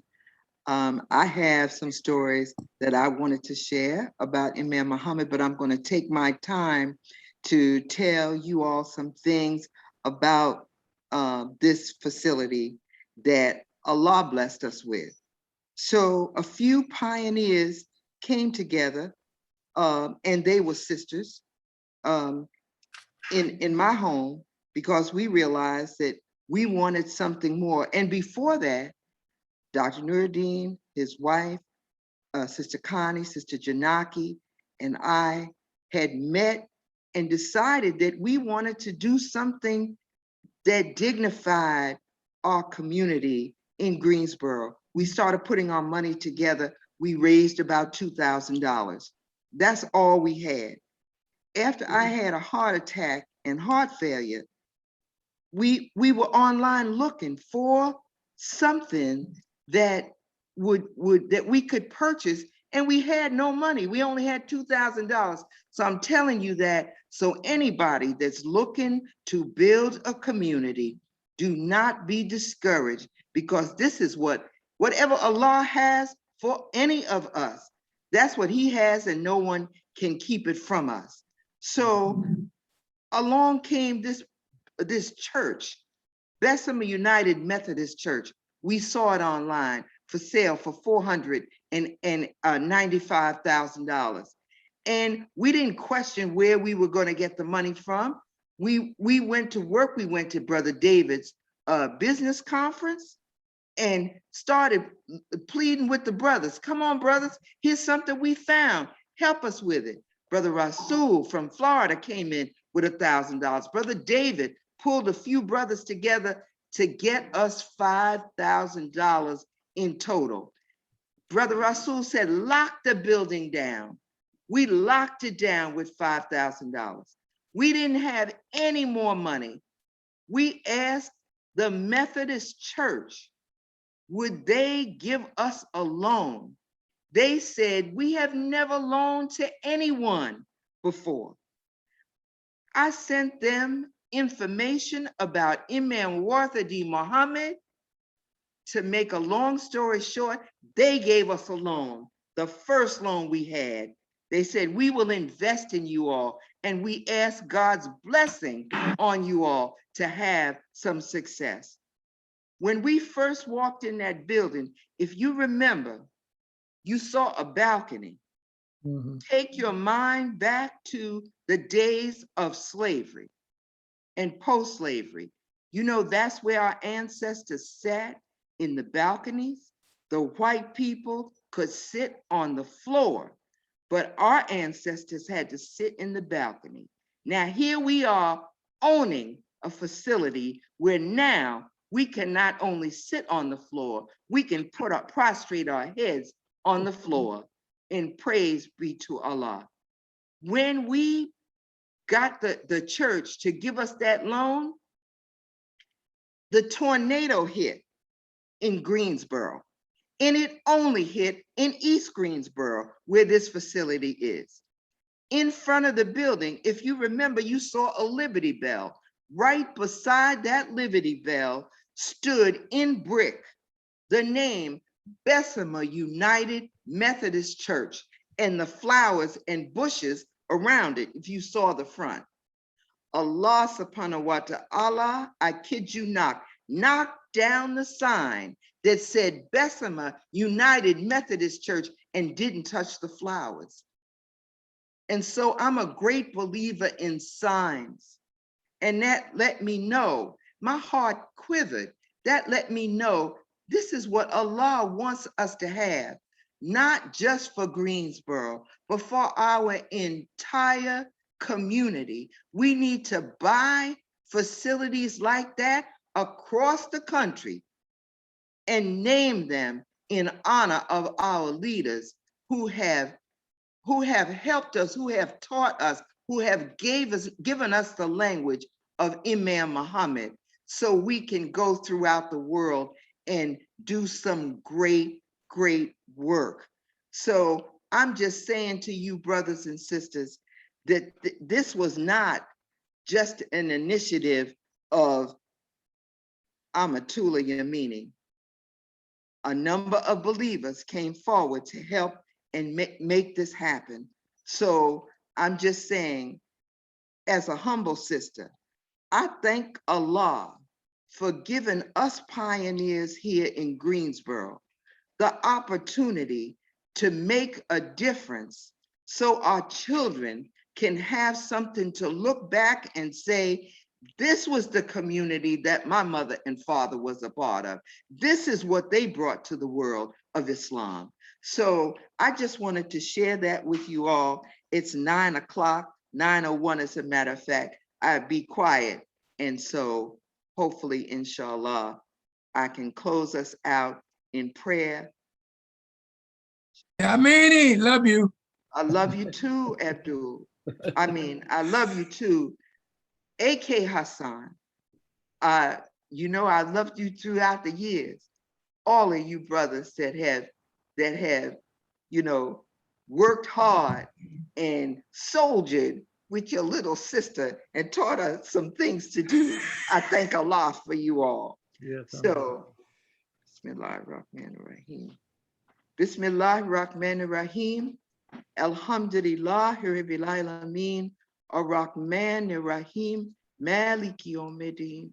Iyyaka na'budu wa iyyaka nasta'in. Ihdina as-siratal mustaqim.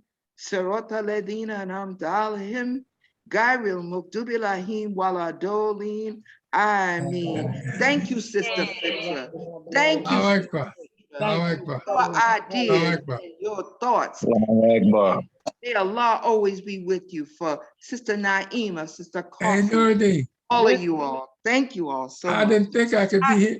I didn't think I could sit here for 3 hours, man, but I did. Yes, you did. Yes, you did. Good to see you. Yes, Yeah, you we knew did. the spirit was going to be high tonight. We knew that. You know, with the spirit that people were going to be bringing to the line tonight. I'm so thankful that you did. Yeah, you didn't think, see, you had the energy to do it. We thank you. Naima, we thank you. Coffee, we thank you. Thank you. Every moment. Thank you, Sister Aisha. Wait. Thank you. My mom is I trying wanna to say just- something. I loved every moment. I want to just say this.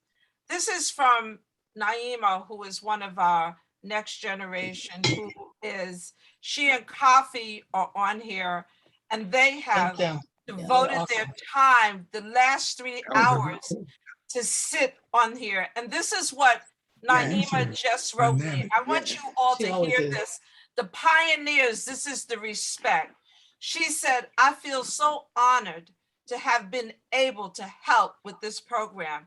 This is so incredibly important and so inspiring to see the work going into creating a legacy and a space for our community. This is our next generation leaders.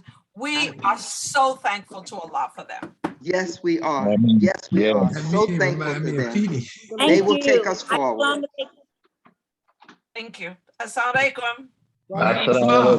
See you tomorrow. See you tomorrow at 10 o'clock on Study Al-Islam. Yes, ma'am.